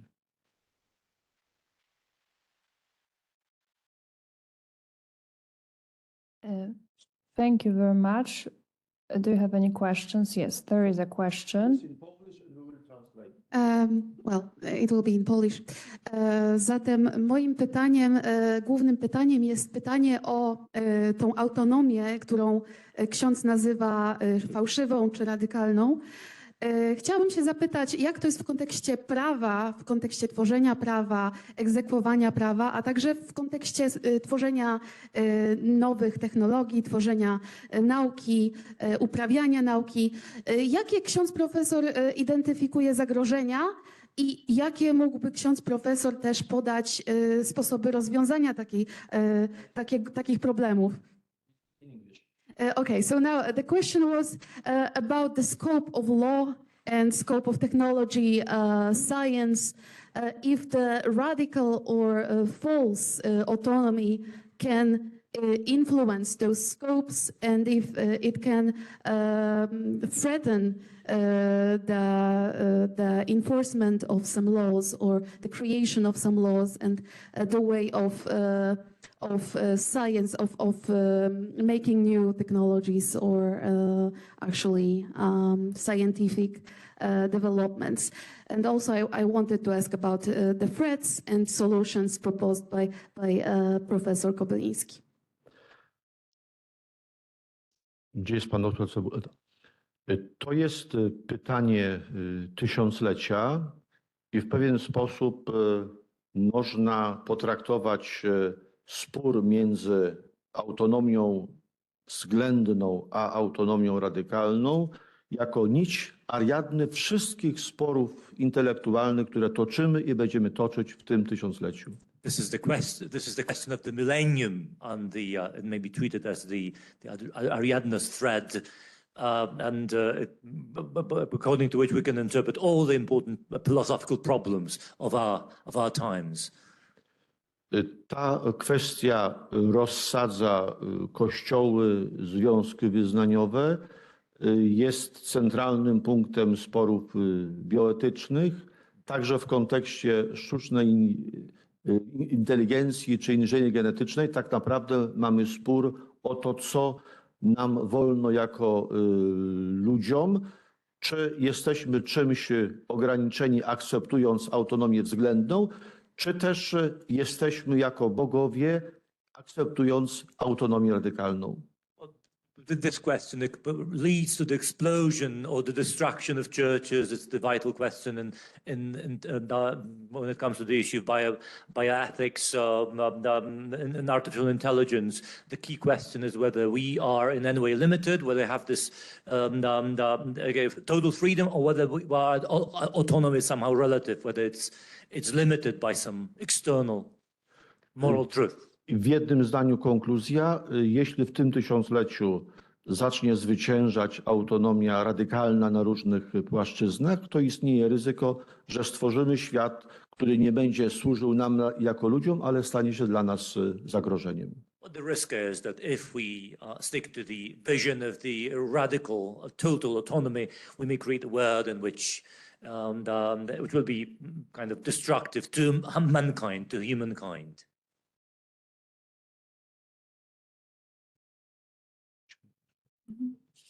Okay, thank you very much. I think it's time to just finish our conference. So I ask Dr. Cebula to just conclude and close this seminar. Thank you very much, Julia. Just the final thing. I started by quoting John Donne. In St. Paul's Cathedral, when John Donne is buried, by the way, he was, as we all know, about a fantastic preacher at the end of his lives. Crowds of people coming to St. Paul's Cathedral sometimes. It ended up in people being kind of stamped on to death. But anyway, there's a Latin inscription which says, "Expectat eum cuius nomen est oriens." The dead John Donne, waiting for whom whose name is sunrise. I hope that the moment when we just finishing our debate, St. Lucy's Day, the year's midnight, may still give us hope that, with Christmas coming up, we can still expect the sunrise, which will be the final question to all our questions. Thank you again. Thank you very much to the Professor John Finnis. Thanks everyone for your patience, and hope that you can meet again in the future. Thanks a lot. Thank you.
Yes, agree.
Okay.